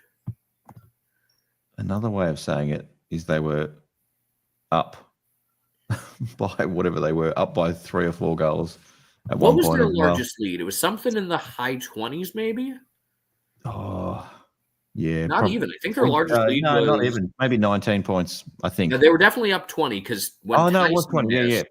For about 10 minutes, though, or there about 8 or 10 minutes, they were up by 20 points. And then when Tyson missed, that cut it to 19. So they were definitely up. Hovered around that 20 points for a while, and then it and then the worm just goes down and heads in Geelong's favour for that last little bit until those dying moments in that quarter, which seemed to go for 20. We go on a 37-point turnaround. Yep. We entered with no expectations. Then they go to thinking game's done. So, it was kind of it was a strange one to experience, but wow, we've got a Collingwood supporter in the green room as well, about to come on. I'm going to ask him all about I can't wait to see what the other side thinks of this result. I'm sure there'll be some comments about umpires. I'm not sure. Maybe not. I don't know. I just thought, like, for 3 quarters, it felt like, man, they managed to get every 50-50 ball, to use like the basketball term. Yep. It's like they always manage to knock even if they can't mark, they manage to have someone in the right place, or they knock the ball to the right place. They do so many little things so well. Like, they all play like coaches' kids, like Jack Crisp especially. I mean, how many times was he not necessarily getting a disposal, but just like getting a deflection or something? And to overcome that I'm really impressed. And Aaron, thank you for mentioning, Mullins' 50-meter penalty. That was... I mean, if you're counting... And we talk about... No. If you're counting distance, like lateral distance... Yep. You got to do like the Pythagorean theorem to see how far he went, like laterally and up and down. But that was something. But just that he even drew that call, was like, who gets under Nick Dacos' skin like that? So great job, O'Sheen. Again, we're still a few players away from the team I would love to run out there, but the guys who were asked to step up tonight did, and can't ask for more than that. I mean, even the way we had played the first half, I went into halftime thinking like, all right, probably not going to win this, but I'm happy with the effort. If we could just stop, kicking out on the full, that would be great, because we had a few of those. And I'll be satisfied just as long as we go out there and compete with what was going into this week, the team that was going the absolute best. There are other teams, Bulldogs, Lions, maybe both Sydney teams, that when they're on their absolute best game are better than Collingwood at their best. But Collingwood on just an okay day is better than so many teams because they do so many little things well. And to overcome that is just really, really good. Yeah, they were. I have a lot of respect for Collingwood, and I'm a bit like Chris Scott in his presser during the week. He had them.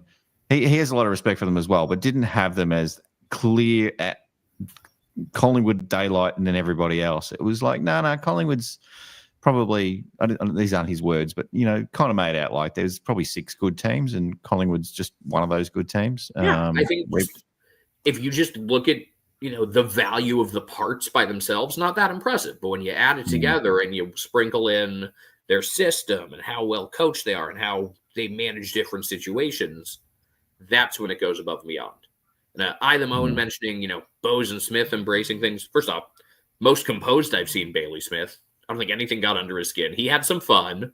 Bulldogs fans are all mad about his little comment about Ballarat, which, by the way, is under construction. So they only had 5,000 today. Why would you play a game there? I mean, I guess you probably did. They half fill it anyway. The seats that were there were all full until the Port fans started leaving early in the fourth quarter, which I don't blame them. They got a lot. If you drove, it's a long drive back, and you're getting crushed. Got a question for you. Does Braden Maynard have anything to answer for when he smashed his chest into Dangerfield's knee in the last quarter there? I think it was the last quarter. I don't think so. That was vicious, wasn't it? It's out of control. I remember a lot of this game. I think maybe a little fine or something. It's just get off me. Do you know who I am? I don't think there was much to that. Dangerfield.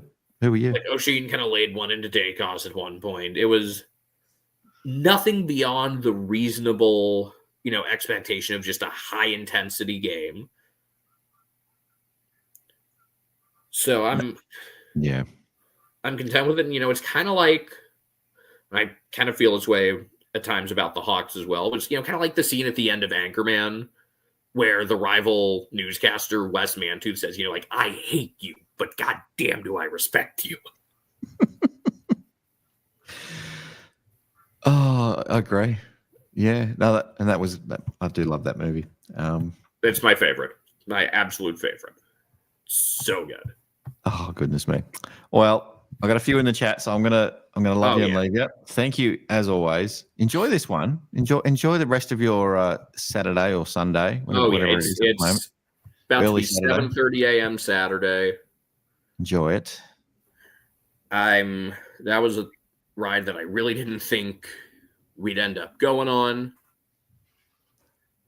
Remember last year we beat them 91-71. I thought, they'd probably do the same to us. And instead we come out with a huge 4 points, big picture, and just small picture. The confidence that we can play above our talent level and that we can win without 4 super important players. And we'll get 3, 2, 1. 3, 2, 1 real quick. I probably should have gotten this a while ago. Again, sorry for everyone waiting. But also want to give a shout out. If we're doing votes for the whole game, Darcy Cameron might just have to be best on ground, even with the couple of shots he missed. He was a monster. He was great. But 3, 2, 1. I think 1 Dempsey, 2 Smith, 3 Dangerfield. I think Dangerfield and Smith are the clear top 2. And it's probably between Dempsey and DeConing for third. DeConing got beat on 1 at some point, later in the game that wasn't great, but other than that, he was really good. I think he ended up with double-digit intercepts, and to answer that, 10 intercepts, second only to Perryman, who I don't think played as well as stats suggest.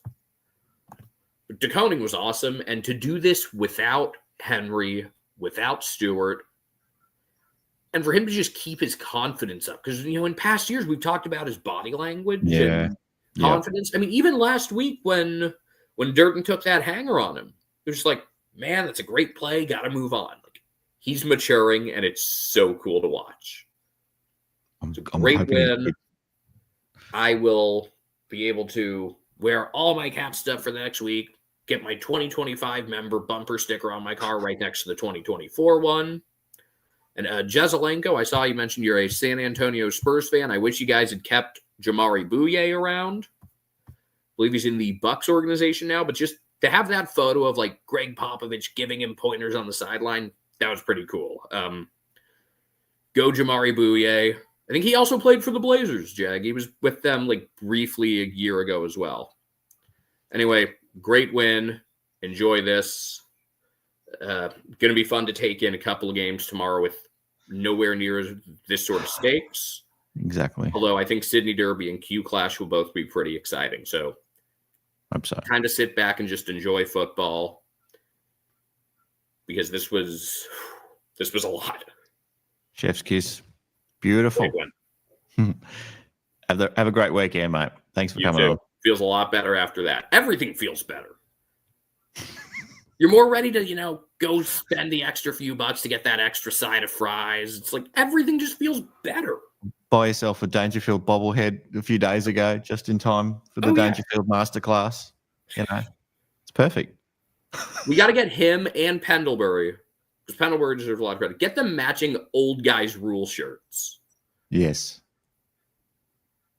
We get too old, too slow, too good. Oh, and that Collingwood thought that was them. Well, mate, enjoy. Thanks again. I'm enjoying this one. Thank you. Take care. All right. Before I get my next guest on, I'm just going to, as I said off the top of the show, welcome to anyone who's joined us late. I did say off the top of the show, I have participated in an ice bucket challenge today for I think it's the USC from memory, Speak Your Mind Ice Bucket Challenge. Anyway, I'm just going to play a little 30-second clip of that. Hey everyone, I've been nominated to do the USC Speak Your Mind Ice Bucket Challenge, raising awareness for mental health. Over the course of your lifetime, or our lifetime, 4 in 10 Australians will have a mental health issue of some kind. I am going to nominate Anthony from Shannon Pizza, my stepson James, and Coach Lucas from PostGame Live. Let's do it.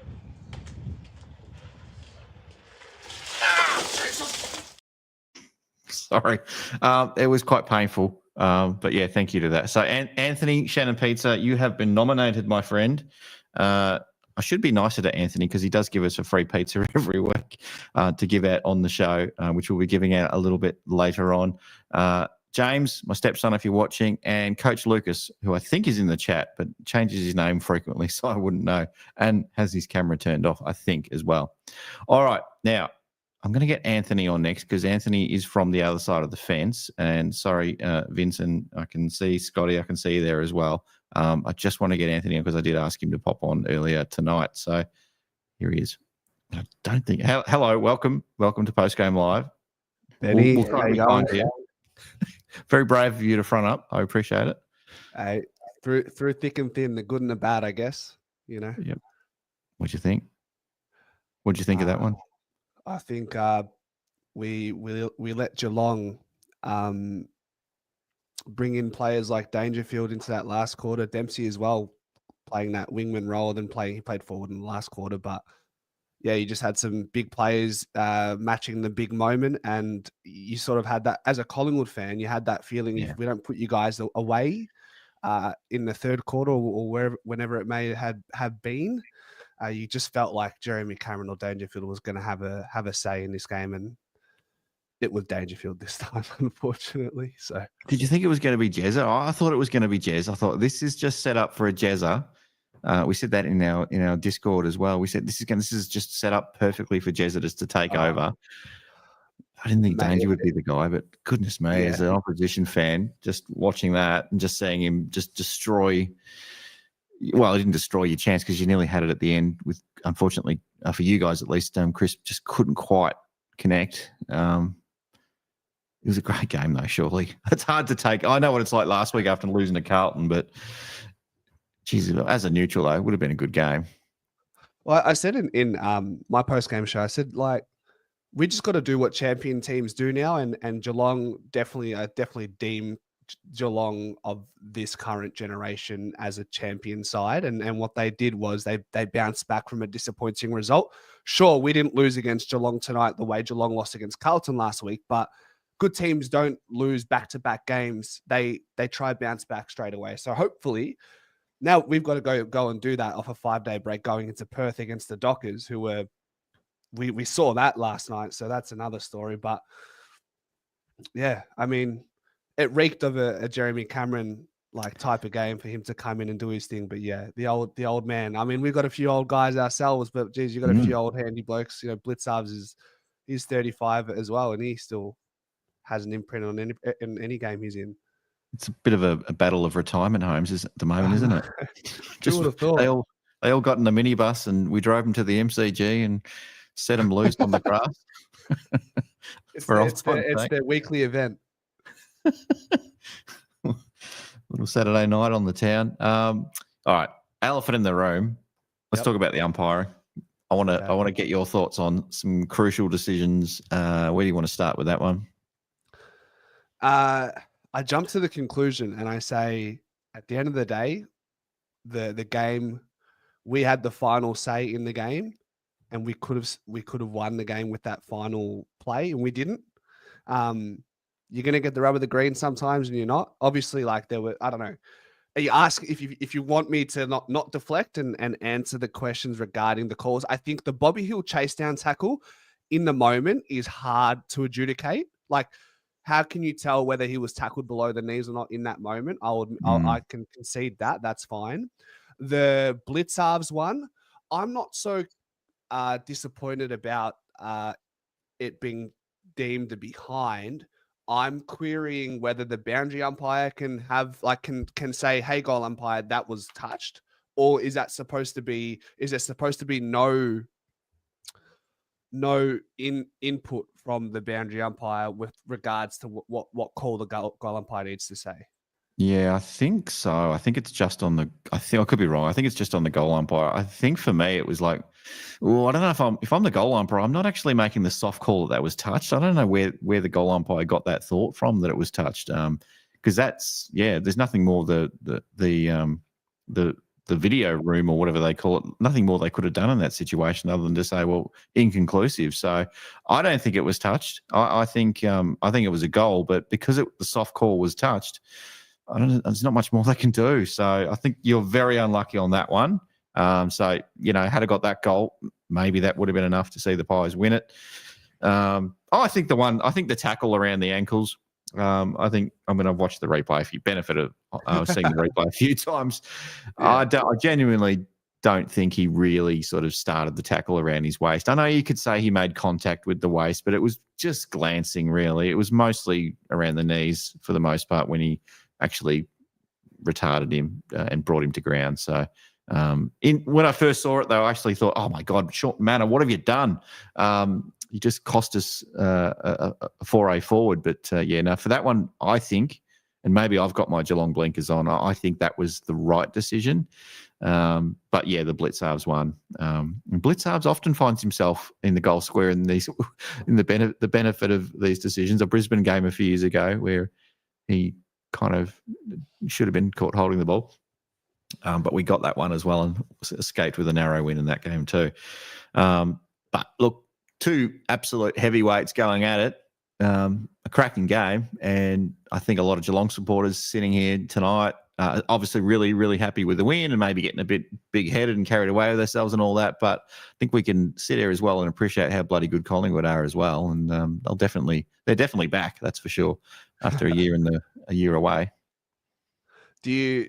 I'm curious. Last week, after your loss against Carlton, you come into this post-game show. Did all the pessimists come out to play? How did you navigate through that, if that's the case? Oh, through the week, or like the post-game show. So you last week, you lose against Carlton. Mate, I'm the biggest one of all. The chat? I'm the biggest one there is. Yeah. Look, it's always tough after a loss, and tonight was one of those ones like, I'll come on post-game live and it'll be the best post-game live ever, or it'll be an absolute ghost town because we've coughed up a 19-point or 18-point lead or whatever it was, and somehow we found a way to lose it after just filling our hearts with joy and pride for about 30 minutes in that fourth quarter, and then somehow finding a way to let Jack Crisp have his fairy tale ending. It would have just been devastating. But look, it was pretty hard last week, let's be honest. I think we all thought Carlton was really good, or good, maybe not really good. And we just thought Geelong we pull one of these out every year, or maybe even two, just absolute shockers. And that was us. We were just terrible. And we were much, much better this week, and we needed to be. And I think the good teams bring out the best in each other. And I think, you definitely brought out the best in us. And I'd like to think that maybe we brought out the best in you guys, even though you probably missed some shots on goal. 2 goals, 5 in that last quarter, and definitely a few in the first quarter as well that you probably would have kicked normally, and again could have been a different story. But there's a lot of what ifs and maybes, and that happens in every game of footy, doesn't it? Yeah, I mean, that's pretty much it. It's the moments in the game mattered. One skipper took every moment in that last quarter. The other skipper probably not so much. He handballed it. What did he do? He parried it to his old mate Henry, didn't he? For that, he did. Yeah, he did. And we haven't forgotten when he got in his face. Yeah, I was having flashbacks of that. Don't worry. I love Baz though. I do love Baz. The slight comment after the game. You don't get this in Ballarat. That was quite good. He sort of sneakily said it, and then he just had a bit of a laugh at Mooney, who was off camera at that point. That was good. Yeah. He's good value, I think. He'll definitely be the villain. I mean, you go from Western Bulldogs to a club that's had a lot of success. You're chasing premierships and all that sort of stuff, and having a bit of personality about you as well. You're going to be the target every week, aren't you? So, and I think he likes it. But what was your post game? What was the vibe in the post game for you tonight with the Collingwood people? Yeah, so when we lose, it's like the world is ending. Like the viewers, not so much myself. I try and moderate it. I try and make sure like it's not too pessimistic. If we win, we're up and about. But like I've been doing a post-game show for 12 months now, and I think that's just like you can't really change or redirect the way the chat are feeling. And that's just the way it is. People are really passionate. Are they wrong? I don't know. They're just really passionate. They love their club, and like you said, you said you're one of the worst pessimists when it comes to it. And that's just what passionate supporters are in these moments, I guess. I have no control of this chat. What comes on? Absolutely no control. It's intended to be a little bit loose, and people just go the way they want. But that's fine as well. I can see you there in the chat too, Scotty. But we'll see if we get you. I am going to keep this show under 3 hours tonight, so but it's just going with you. I knew we'd get a lot of people on tonight, and I do appreciate you coming on too as well. I know, especially after doing your own show. Guys, check out Pies Footy YouTube channel. Are you doing a review show as well, or was kind of tonight like the review sort of thing, or do you? This is the post game show. I'll do like a player ratings, which sort of just blurs into a review sort of thing. So. Yep. Question in the chat. I was going to read it out before. What did you think of Oisin Mullen on Dacos? We Geelong supporters go a little bit hard on Oisin Mullen. Yeah. But do you think he did an okay job on Dacos? A good job? What did you think? Mullen. I'm just looking. I don't want The to. I Irish don't want to fella. bias myself by looking at Yeah. the stats. So in the fourth quarter, like Nick Dacos probably largely went missing without looking at his fourth quarter numbers. And that's when you want like someone like DeGoey to be fit and firing, but he's just not there at the moment. I thought Mullen definitely, like at the very least, had frustrated Nick Dacos. You saw in that moment where he sort of retaliated and Mullen got that 20-meter penalty.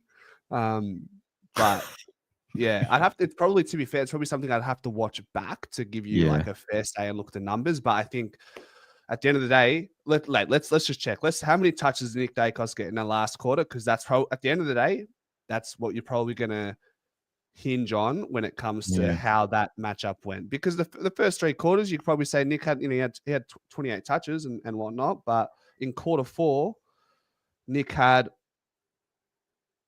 3 touches and 1 kick. So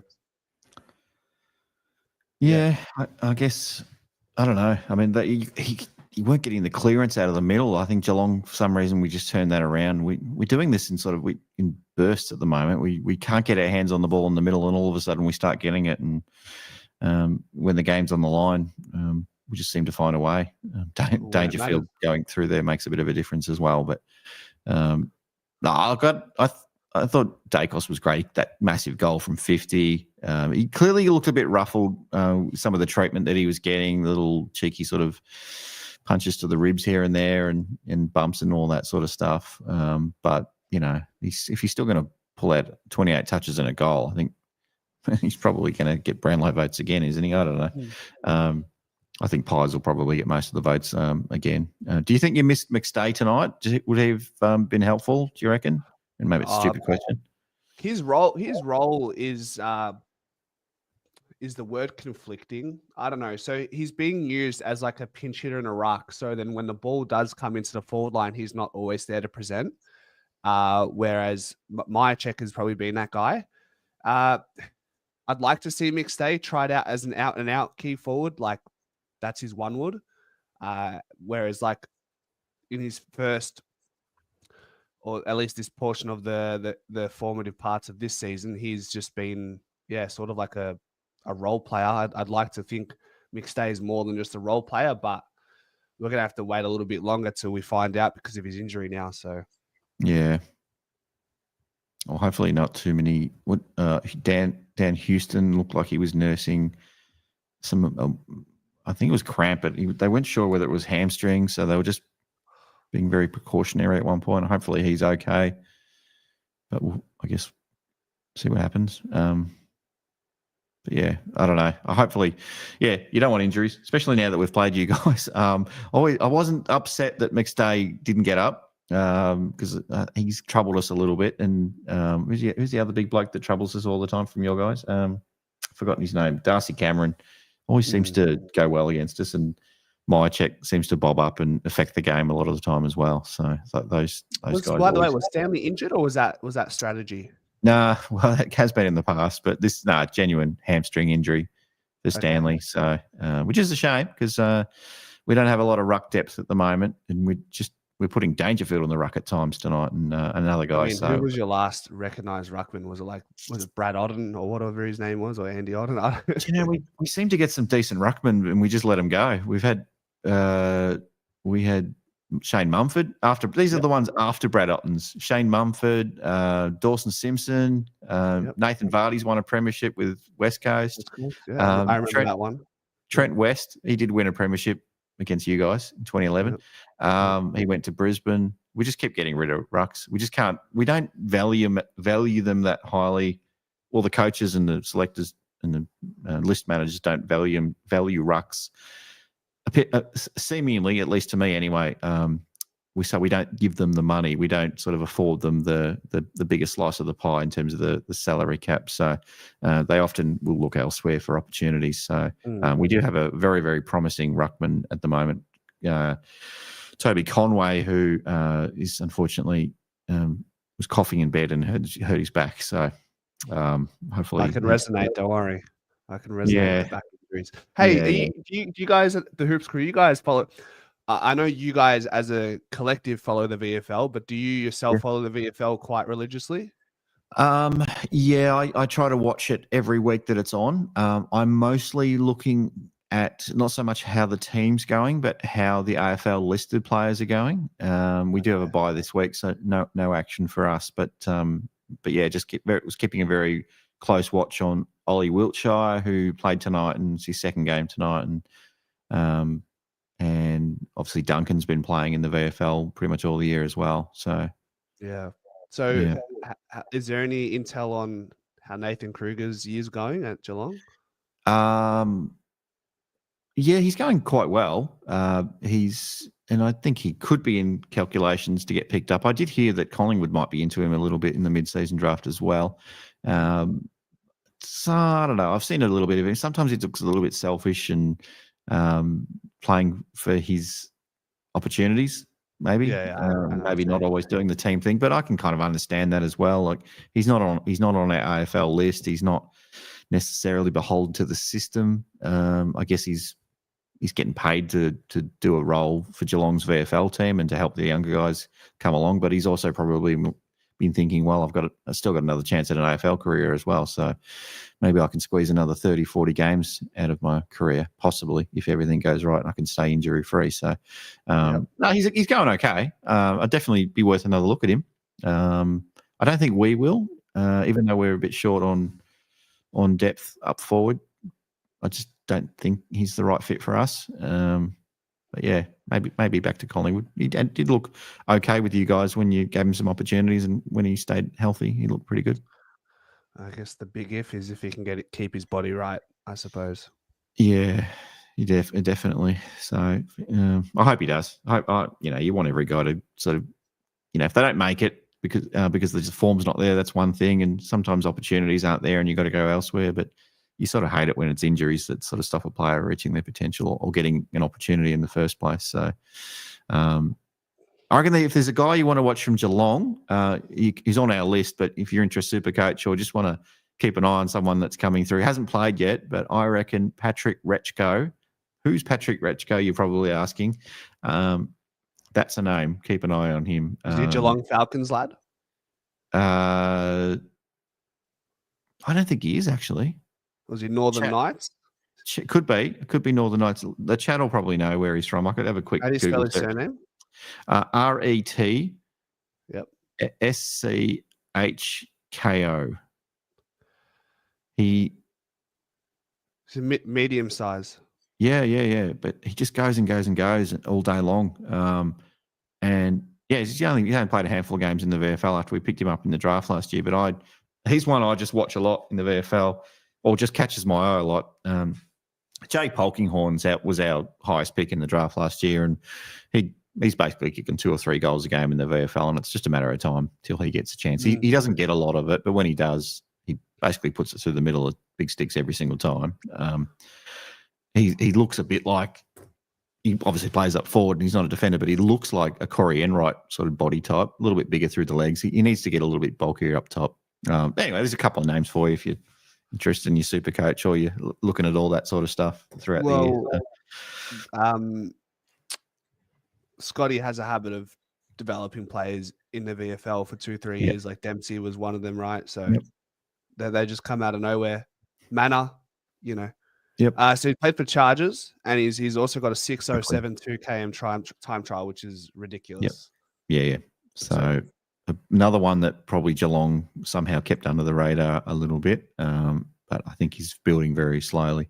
Another bloke that Geelong kept in the VFL for a year was and played 1 game in his first season was Matthew Scarlett. I can't believe he only played 1 game. Who's that? Matty Scarlett. I can't believe it. Incredible. He played Vic Metro as well last year. So what was he, like a pick 30, pick 40, or pick 50s? Yeah, he was around that. He was around the 2nd or 3rd round. He definitely wasn't a high pick for us. He's like a speculative kind of thing. So, we didn't have too many options really in the draft because we kept trying to trade in players and we're giving all our draft picks away. So we got Polkinghorn was the highest one and looks very, very promising. Almost ready to go.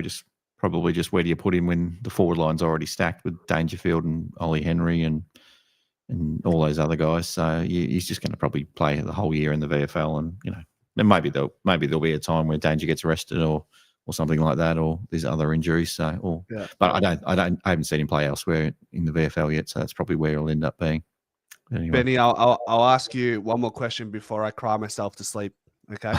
Yeah. Tyson Stengel, what's the vibe around him at the moment? He's kind of been like a lot of our small and mid-sized forwards this year, a little bit lost and really struggling to find their place with the change up from two big Coleman medal winning forwards in Hawkins and Jezza to a Jezza Shannon Neal combination with the Paddy Dangerfield wrecking ball kind of approach. We're really finding our feet, so we don't really know what our DNA is as a forward line at the moment. And there's guys like Stengel and Ollie Henry. Even though Ollie Henry was reasonably good today, he's really struggled for us this year, and Geelong supporters basically ready to send him to China. So he's really, really struggled to get opportunities, and Stengel's kind of been there and thereabouts, but had some good games, had some really off games. Good to see. Stengel played pretty well tonight, I thought, and hopefully we'll start to turn it around soon. And there will be games where, Dangerfield's about to get arrested at any point soon. You'd think probably maybe an interstate trip, we might not take him or something like that. It's bound to happen. So, yeah, I'd see Stengel will probably – I don't know. It's just the whole year I think it's going to be interesting, that forward line. So, and, yeah, good luck if you're a small forward or something like that in the VFL trying to get an opportunity. It's going to be pretty hard, even with – because our guys are going to need time to play together to figure it out. We just can't be chopping and changing all the time. The talent's there. It's just kind of making it work. So, and there's a few sort of pieces in the middle of the ground as well, which with Bailey Smith being in there, it's sort of changed Max Holmes' role probably a little bit, and a few other things. So, yeah, just the whole ruck situation changing every other week. In game, it's just changing all the time. It's just hard to get a read on it at the moment, but we've banked our 5th win, 3 losses. We move on to next week. You guys will pick it up pretty quick and be back on the winners list soon. 6-2, I think, for you guys. Yeah. We'll see. We'll see what happens with the Brisbane Gold Coast game, where you end up after that. I think it'll still be 3rd no matter what, maybe. I'm not sure how that works on the ladder. Close loss. Wouldn't have lost much percentage anyway. Anyway, I'll have to let you go. Got a couple of people I've got to get through, and Vince, I've actually pushed a little bit, so apologies, Vince. I'll get you on shortly. I really appreciate you coming on, though, Anthony. And don't forget, everyone, check out Anthony's Pies Footy YouTube channel. All good, Benny. Pleasure. Thanks for having me on, and good win tonight. It was an entertaining game. No worries, mate. You take care. See you, mate. See you, mate. All right. Be kind, Vince. I'm so sorry. Hello, finally. I promised Anthony earlier that I would get him on, and he did tell me how to show, so I should have actually said that in my message to you, but thanks for waiting so long. I have waited so long. Welcome to, this is your first time on Postgame Live, is that correct? Yes, I am a debutante. Well done. Welcome. A Geelong supporter? Or in the blood. Very good. Talk to me about the game tonight. Oh my gosh. I have to confess I did not see the whole game. That's all right. I had tickets to the ballet. Oh. I live in Tasmania, Hobart. So I had these tickets. Yes. For many, many months, and I could not make them any different. Were you in Tasmania tonight, or were you in Melbourne tonight and went to the ballet in Melbourne or something? Or oh no, I live in Tasmania now. Okay. Unfortunately, this is where I grew up. So I bought these tickets to the ballet like 6 months ago. But you watch what did you watch the last quarter of the Cats game or? Yes, I got home just in time to see the last quarter, and I was walking up the driveway because my mum and my sister are very, very Geelong. Right. And like I was listening as I walked up the driveway. If it was not going very well, they would have had their music blasting. I was like, Oh, okay. Footy's off. okay. No. I can't hear Fleetwood Mac. I can't hear Bee Gees. I can't hear. Okay, so that means the game is going well. And I walked in the door, chuck off my heels, and Dempsey is getting another mark. Was that when he took that absolute screamer at the top of the goal square? Was that one, or was that a different one? I think it was a different one because it was in the last quarter. Oh, yep. Oh, because it just fell in his hands because it went sort of through a few other players, yes, and somehow it ended up in his hands. That's right. Yes, I got home about 10 p.m. Yep. Because I had been at the ballet. Swan Lake. Romeo and Juliet. Anyway, I bought tickets to it like 6 months ago because that's what happens. Anyway, so I got home just as Dempsey got another mark and kicked another goal. It was crazy. That would have put Geelong in front a little bit, I think, from memory. I think we were in front at that point. I can't remember now. Yes, yeah. Yes. That's right. That's right. Because we were 1 point down, and then he kicked that goal and put us in front from memory. Yep. It was beautiful. And I said oh, you had Amanda on. I did. Yes. And I did a comment, and then Amanda said, I know Vince. I was like, oh.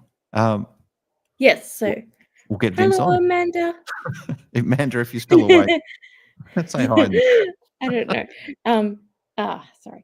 I was like, I accept Dempsey as my Lord and Savior. He's a gorgeous man, and I love everything he does on the football field. And yes, he's got a good family too. The family shows him lots of love on socials. I always sort of see. I don't know if it's his dad or Grant Dempsey. If you're watching, I'm not sure.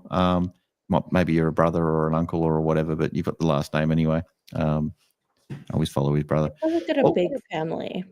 Yeah, I'd say so. And a big Geelong family as well.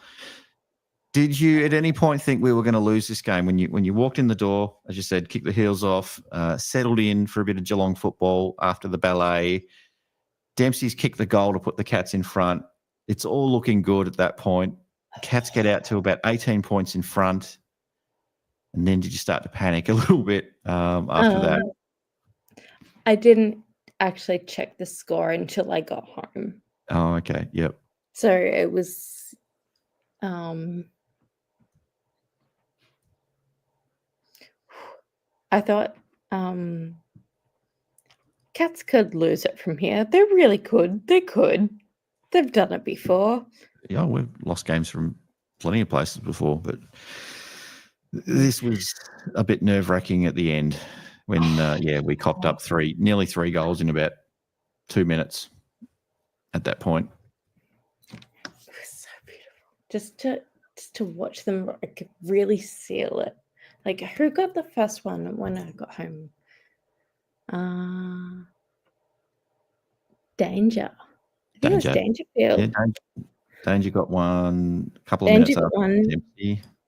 And then Dempsey got another one. And then did Bose get one? Jack Bowes got one about Yeah. very, very That's what I late, thought. 27 minutes into the quarter. Jack Bowes got one as well. So and then it all went. And then we held off Collingwood,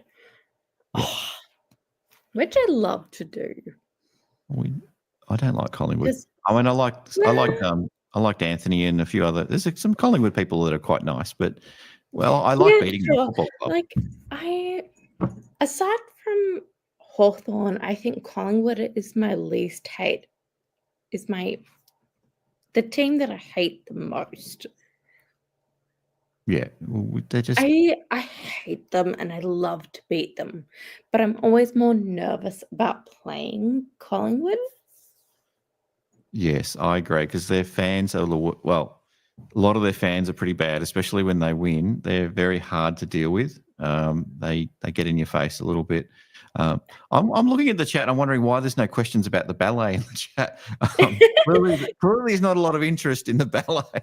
I know you love your ballet, and I do know It was the first Oh, yeah, ballet you're right. that I've ever been to, and I had tickets to it for months. I don't think I've been But to a ballet. it's fine. Romeo and Juliet ballet. Where was it at? Theatre Royal in Tasmania, Hobart. Tasmania. So I used to live in Melbourne. Oh, okay. Used to, but last October I had to move back to Tasmania with my family because the rent was really bad. Well, it's expensive. Anyway. Jesus, did you have the ballet's expensive? I'm just looking at the prices there. Goodness me. Oh no, it was $80 for my seat. Oh, okay. Well, it's bad. Like sometimes that's what's going to the football at Geelong is like. Sometimes I've got to. Exactly. It's crazy, but that's good. I know you didn't watch much of it, so I'm not going to ask you who you thought the best 3 players on the ground were. Oh, but I do want to ask. You can tell me if you like. You can tell me if you like. Dangerfield. Yes. I saw the last quarter and a bit. Yep. Dangerfield played like a man possessed. He did. He was possessed. Christ. What is it? The something compels you. I can't remember. I'm thinking of The Exorcist. The power of Christ compels you. Exactly. Yeah. He was just getting in there. Yeah, he was crazy. You like Danger. You obviously like Dempsey. You like what Dempsey love to the world. Here's my husband. Yeah. We all wish Dempsey was our husband. We all wish Dempsey was our husband, but if any of you my wife get wouldn't in my approve of that, way, but yeah. I had a bad dream that my wife and Patrick Dangerfield were an item, and I keep reminding her of that every now and then, and because I woke up. I don't know if you ever wake up from a dream and are grumpy at people. I woke up and I was grumpy because she'd had a little thing with Danger. So, but I do love Dangerfield, but just that's stay not away. what happens to me. No, that's just me. I wake up and I'm sad that Oliver Dempsey is not next to me. Well, we'll all wish that in the chat. We'll all wish that in your chat. Who's your all-time favourite Geelong player? You didn't give me enough time to think. Oh, Ablett. Of course it's Ablett. Junior Ablett. The one who actually shaved his head instead of letting it just grow like yeah. From I mean, I was supposed to be named after Ablett Senior if I was a boy. Like, oh no, you can't see it. My dad had a mullet and mustache. Totally okay. Ablett Senior. Yeah. Oh, hello, kitten. Where? Is there a cat? Anyway. Cat, we haven't had a pet on the show for a while, so feel free to bring the cat on the show. Yeah, I'm just trying to. Hey. Hello. Stephanie. Welcome to PostGame Live. Stephanie or Persephone? Persephone. Hey, Persephone. Who's your favourite Geelong player? Tom Atkins. Oh, no? Fuck yeah, Tom Atkins. Oh, very good. Yeah. Very good. Yeah. All right. Completely underrated Geelong player. Love him. Anything else you want to say about the game tonight before I get? Oh, I can see a few others in the chat, but I'm going to get red shorts on first, Scotty. So, Well, I'm sorry that I did not give you much oh, you're right. particularly. You've told us about the good ballet, which I've analysis. appreciated, and I I'm was- curious more. I'm gonna watch a little. I did my debut on Postgame You Live. did. Long time watcher. Oh, really? Yeah. I watch a lot, especially after we lose, because Oh, really? Are you like that? Are you? You're like sort of. I'm just like, I need to living in the misery? commiserate. Oh, I need I'm to like see what everyone talks about. the amount of times I Lucas. have to sit here and convince myself to go and sit in front of the camera and turn my microphone on after a loss. And I just, it's the last thing I want to do. But sometimes you just got to do it. I want to see other people be miserable like I am miserable. Oh, you want to see, but you've come on after one of the best wins ever. So you've picked the wrong day. Because I put my face on, I curl my hair. You're ready to go. You're camera ready. I was camera ready. Very good. Well, you don't have to be camera ready. You can just turn up like I'm not camera ready. I've been camera ready in 40 years of my life or thereabouts. Well, you don't have to worry about like contouring and No. I should I? eyebrows. I don't know. Maybe I should. Maybe I should put more effort in. Maybe I should go into the makeup room before Postgame Live and really just do that'd something. Be fun. You know, if you did. I could. I probably won't, but I've got some teenage daughters. They might want to sort of help me out a little bit. Yeah. Love that for you. Maybe. We'll see. We'll see. Is Lucas coming on tonight? He's about to, I think, unless he's just dropped out again. Unless he's just dropped out of the chat.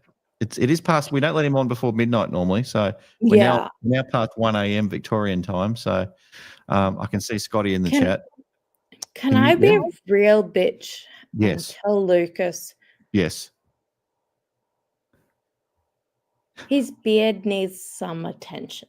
Your beard needs some attention, Lucas. All right, we'll put that. Like, why is it all down here? All right, chat. It should be up here. Does Lucas's beard need some attention? We'll see. He might be going off to the bathroom now to actually just tidy up a little bit before to get himself camera ready. So potentially, it should not be on your neck. It needs to like sculpt your jaw. Well, I can't grow any, unfortunately. It's not happening for me. I'm trying, but anyway. If you can't, that's fine. I can't. I never will be able to. Unlike Scotty, who's just a hairy man. It's everywhere. Look at that chest hair. Putting us to shame.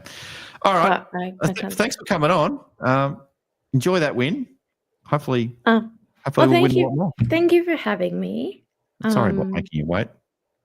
No, that's good. I hope I have been beautiful. You have been awesome. You've been beautiful. Thank you very much. We'll see you on the next one, okay?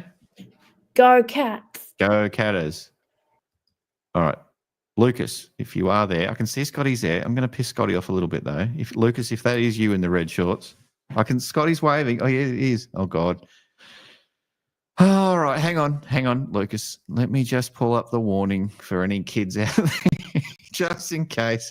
We've got to have the Scotty, I tell you, I can see you pissed off there because I've bumped you a little bit. All right, parental warning is over. Here is Lucas. Coach Lucas. Welcome to the chat, Lucas. And he's got his microphone. Oh, no, it's on. What a win by our boys. Vince, if if you need anything, post your number in the chat. Private chat, maybe. Town girl, she's been living in a white pretty world. I bet she's never met a backstreet guy. Call me, babe, call me. What a win by our Cats, Scotty. I don't give a damn. I warned you, Scotty. I said to you, you're going to get smashed the next week. And what happened? You got smashed, mate.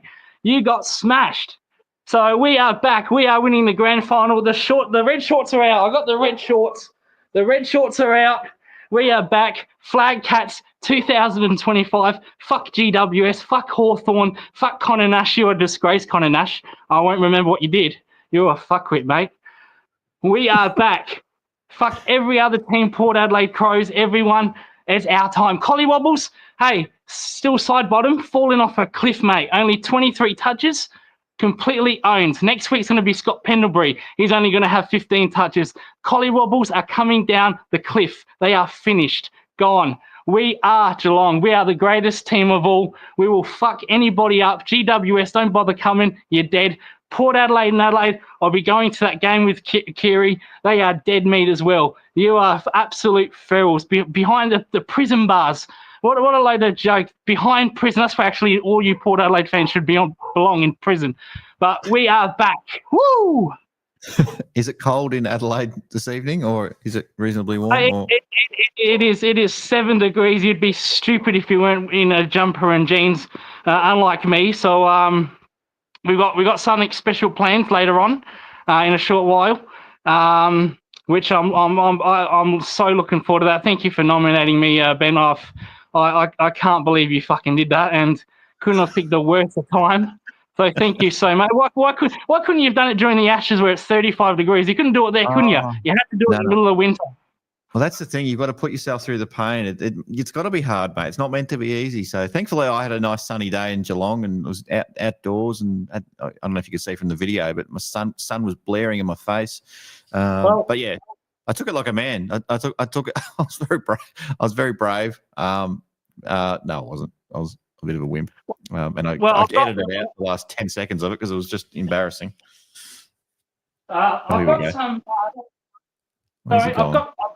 I've got some props here. Okay. We've got the bucket. Oh, good. Yeah. And we've got this. We've got some flavour. So I'm going to put some flavour into it. So one squeeze here for still side bottom for falling off the cliff. You go. There's one squeeze. One squeeze here for Nick Dacos that can't turn up in a fourth quarter. Soft man. That's one squeeze.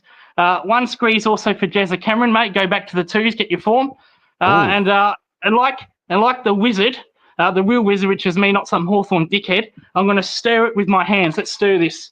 All right, I've got all the potions. I've got the Harry Potter. I know it's not a Harry Potter theme with Star Wars, but Experimento. So I've got it right here, waiting for me to get absolutely frozen and absolutely destroyed. So we've got it here. We will be doing it on this show. All right. And I will be nominating. Okay. I get 3 nominations, don't I? Oh God, I'm going to love this. 3 nominations. Go your hardest. Since I love you so much, Scotty, you're up, buddy. My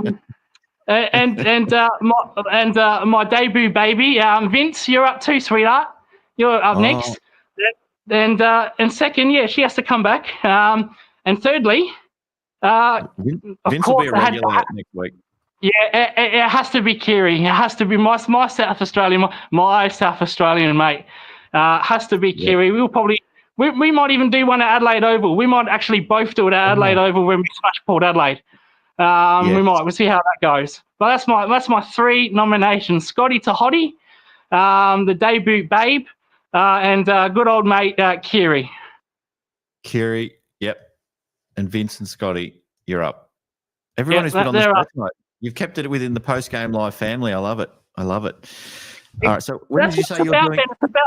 It's about looking after our community. You know, we got it good here. We have it fun sometimes. Sometimes I'll make a dickhead out of myself, but that's all right. If we get fans, I'm more than welcome to be the show's clown if that's needed. No, I'm not sure how I'm going to go with. I've got to change your little tagline, occasionally shirtless, because I reckon you've been shirtless more often than not this year so far. Normally it was like, I think you were building it up last year. Oh, you know, if this happens, I'll take the shirt off. And now it's like every other week. I don't think we've seen your shirt on yet, have we? I can't remember the last time it was on. Anyway, I'm having a bit of having a little bit of a watch at what's happening in the private chat. There's been some private details exchanged and all this sort of stuff.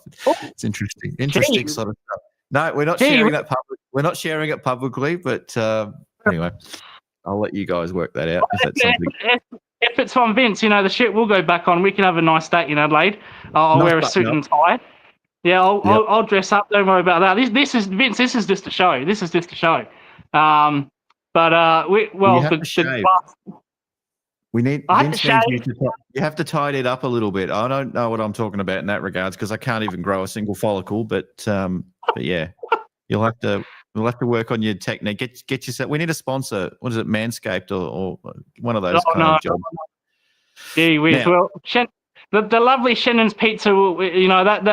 That's not enough great pizzas as well. I couldn't eat mine because I live in Adelaide. But no, good. Thank you, Shannon's Pizzas and Cyril Cook, florist.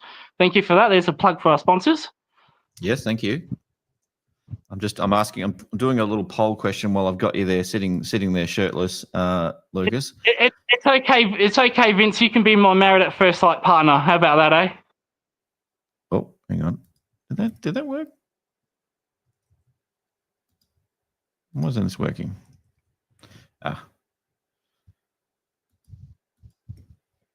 Jeez. All right. Apparently I need 3 options. My spelling might be a little bit off here. We did suggest this might be. I'm trying to spell your name, Scotty. I've clearly got that horribly wrong. I need to get it. Well, I'm seeing 100% so far from the. No one's one vote, 100%. Scotty, but we want Scotty versus Lucas round 2. If you were here last week, if you missed last week, we had them both on the screen. I need to get. I heard 100% so far. All right. I haven't seen any no's, so it looks like it's going to happen. I'm going to hide that little graphic just there. Scotty, thumbs up if you're happy to have round 2 with Lucas. All right. I need a little versus sort of thing, but I don't have it. All right. I'm putting you on. Oh, I'm dropping myself out. Take it away, boys. It's all you. It's all you. Hey, Lucas. How are you, mate? Oh, mate, I'm doing fantastic. How are you after such a great performance against the Crows today? You're a funny cunt. Mate, I've been working today. I haven't watched a single second of footy all day. I was just sitting down, getting ready to watch my Blue Boys make me proud. And I said last week that when Geelong won this week, that I would be back on to give you your plaudits. And I have. And for a second, you've got the Bailey Smith headbands on. Are you converting into a Geelong fan? This old thing, I've had this for at least a week since that cunt became my team's bitch. Well, don't bother watching the Cross game, mate. No spoilers, please. No spoilers. I'm quite confident about this one. I don't need to give you. Trust me, Scotty. I don't need to give you spoilers for this one, mate. Your team didn't turn up. The game's been delayed for next year, so you're all good. What did the plane not make it? Did the flight get delayed, or what happened? I don't want to give spoilers, but trust me, the plane never took off, mate. They never took off. They never reached their destination. They're still at the airport. Oh, well, if they have to reschedule the game, I mean, they could always play at Princes Park in the morning. Oh, didn't they used to call that the microwave? That's really disappointed me, Lucas. I was looking forward to a big game. Well, I have to be honest with you, Lucas. I haven't watched any of the Geelong-Collingwood game, but from the sounds of it, you got a lot of help to get over the line in the end, from what I'm hearing. Mate, the umpires made it up. Another mastermind win by Chris Scott. Patrick Dangerfield back to perfect form and carrying the whole team on his back. Mate, Patrick, Lucas, I cannot go at you like last week, to be honest, because I have to be honest. I was fairly enamored with Vince's energy. I saw Vince in the StreamYards chat arcing up a bit. And I was like, who's this bloke? and then Vince comes on, and I'm like, "Hello, Vince." And then I thought, and then I see you going up in the chat. And I'm like, "Hang on, am I going to have to fight for Vince's affection between me and Lucas, driving us apart since we become such great friends?" Until she started having a go at your beard, which I think is a disgrace and frankly gave me the ick. Lucas, you're beautiful. You are honestly a diamond in the rough, and it's very rough amongst the Geelong faithful, mate. If you're ever in the greater Gippsland area in God's country, Victoria, you're always welcome to come out for dinner with me. Oh, please don't. I'll tell you what, Scott, it's been a long time since I was seeing with anybody, and right now I'm tempted. So let's calm the horses before we go anywhere further, mate. You and me both. My last girlfriend was a Geelong supporter, but that's got nothing to do with my seething hatred of this club. So it's all right, mate. I've had heartbreak with opposition fans as well, so it's all good. Bringing it back. There we go. That three-way split troubles me. It doesn't feel right for this kind of show. I love it. I feel like I'm getting a fair share of the screen here. Lucas, honest question: How did my boy O'Sullivan go today? Well, O'Sullivan, he struggled. Again, I don't know why he's making Mason Cox look like Wayne Carey. But he's just a young kid. He'll learn. Mason Cox is a premiership player. It's a pretty hard target to beat. And how's Stengel? How's he going? Stengel's going good, mate. He's also a premiership player, so they're even, mate. I think Stengel's a little bit better than Cox, but you be the judge. And an All-Australian. Yeah. Let's not forget. Well, Cox is an All-American, I guess. Yeah. Honest question. When's my man Jack Martin going to get a crack? Well, Jack, to be honest, mate, I don't know why he picked this club. I don't know why he came to our club, because he's not going to get in. He's a bench warmer for the VFL. He might get games there, which he is. But, maybe if Stengel's form drops, you might get your wish, Scotty. Well, maybe Patrick Dangerfield. I heard he's a chance for getting rested at some point in this year. Maybe JM could come in for him. He can attend centre bounce. Centre bounce attendances. Yeah, he can go on. He can run through the midfield. Well, unfortunately, we don't rest Brownlow contenders. But you wouldn't know anything about Carlton this year, mate. Patrick.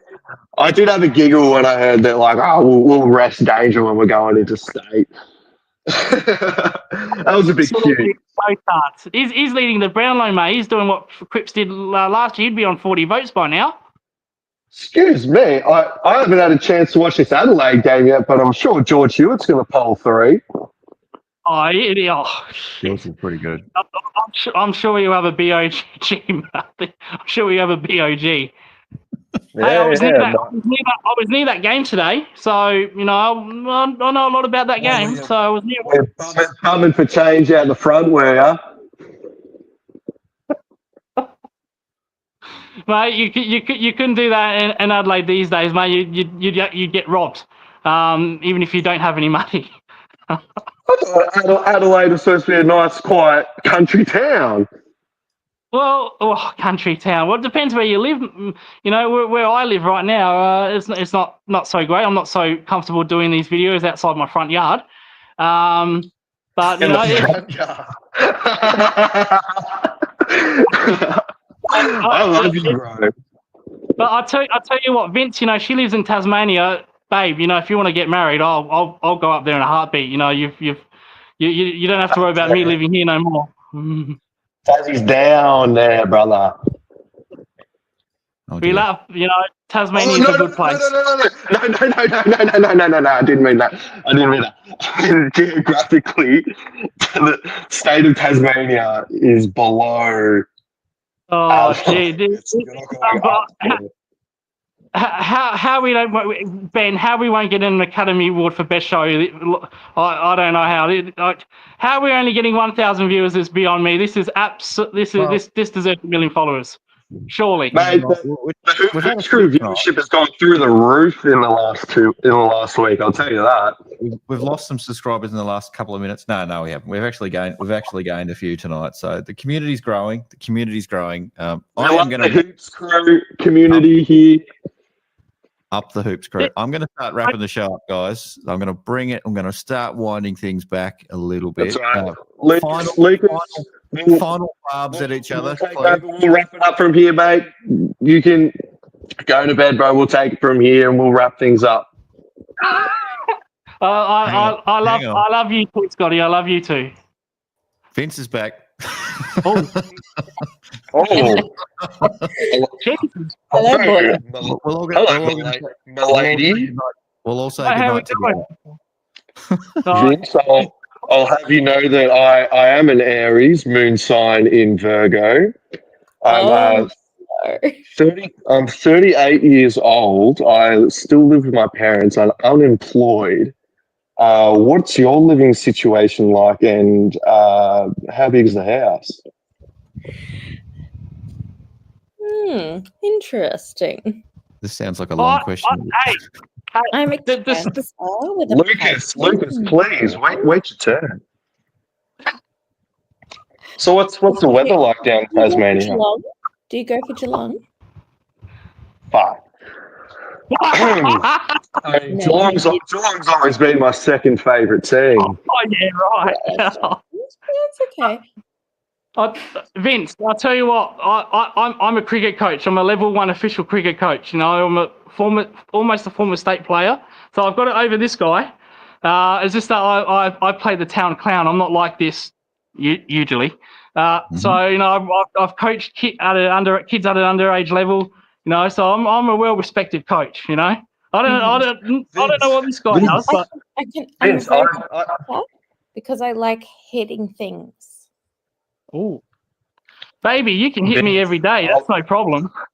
If you can bowl. I was a padded tennis player until I was 18 years old. Yeah, I'm very good at tennis. What's your star sign, Louis? Do you know it? Oh, me. Go on. Louis. That's new. My star. I don't know my star sign. I'm sorry. I'm not into astrology and all that. When's your birthday, bro? Do you know that? Do you know your birthday?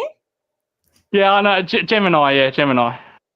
Oh, I picked you for a Gemini, Louis. No, I actually thought it was this is going great. a Leo. I don't have a twin. I don't have a twin. But you know, we can you have your soul twin right here, Louis. Right here.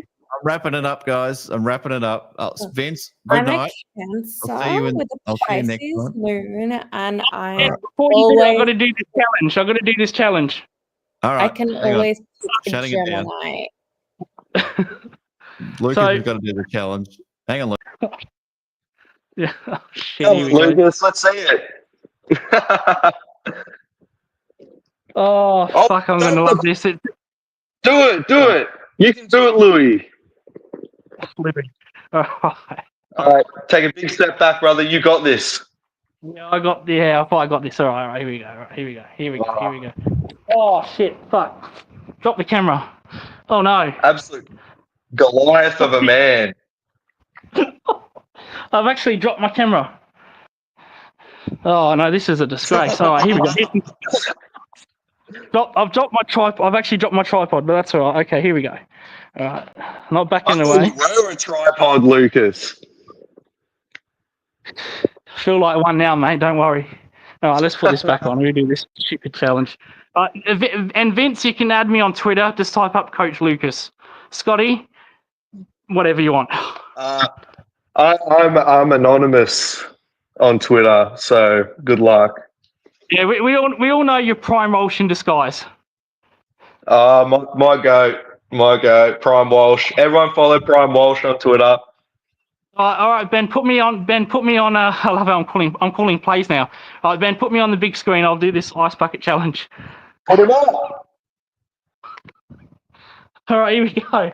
All right, so got the flavour. Like I said, the flavour was but here we go. Oh, fucking, this is gonna be bullshit. Oh, that's fuck you, Ben. You fucking dick. That's a wrap. Yeah, Louis. What a fantastic showing, Lucas. You are a star, man. And Ben as well. Thank you so much for doing it yourself. It's for a good cause. Yeah. And you've got a very nice porch. Me? Oh, do I? Oh, it's my back little barbecue area, so it's okay. It's fine. It's just to my left off the screen here.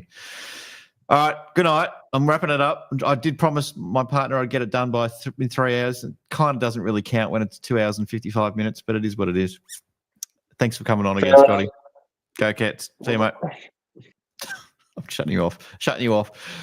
Thanks, everyone in the chat. Now, I've got to give away a pizza, don't I? I've got to give away the Shannon pizza. I'm going to give it to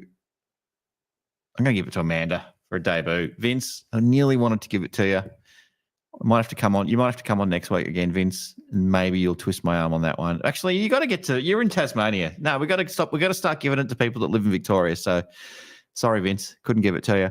All right, thanks everyone for watching. We've actually grown the channel a little bit tonight, which has been fantastic. So thanks to everyone who has signed up to watch some of that hectic stuff that was going on, especially at the end there.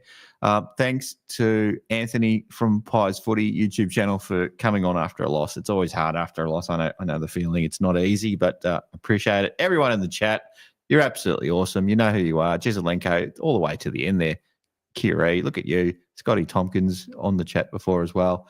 I think there's still about 40 people watching as well. So if you've been still watching all the way through that, hopefully you enjoyed that. A little bit too much Lucas Nipple for my liking, but that's okay. What a win from the Catters. Thanks for watching, everyone. We'll see you on the next one. Take care. Good night.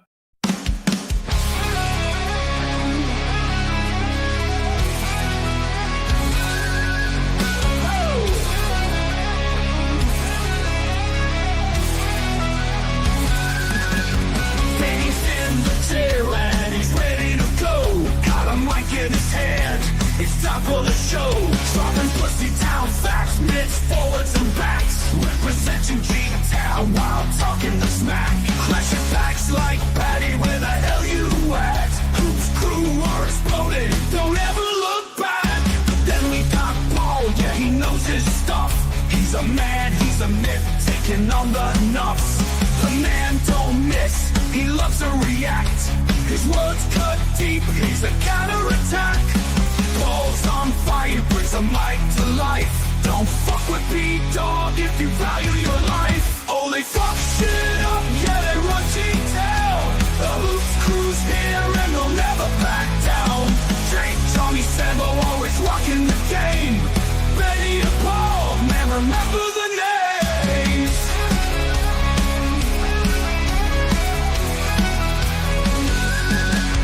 In the studio, Jake's bringing the noise. With Johnny and Sambo, the chaps, chat boys, they're electric and they're ready to roll. The boys are on fire and they're taking control. Recaps and previews, yeah, they cover it all. Part of the Hoops crew with Benny and Paul. They fuck shit up, yeah, they run G-Town. The Hoops crew, baby, they'll never back down. Jake, Johnny, Sambo, always rocking the game. Benny and Paul, chasing glory and fame.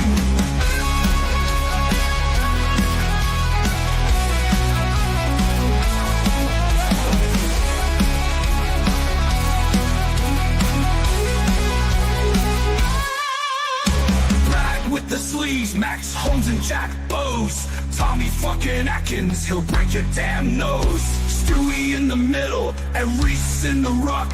They see Big Jezza and they know they're fucked. They're the G-Town boys. boys go hard.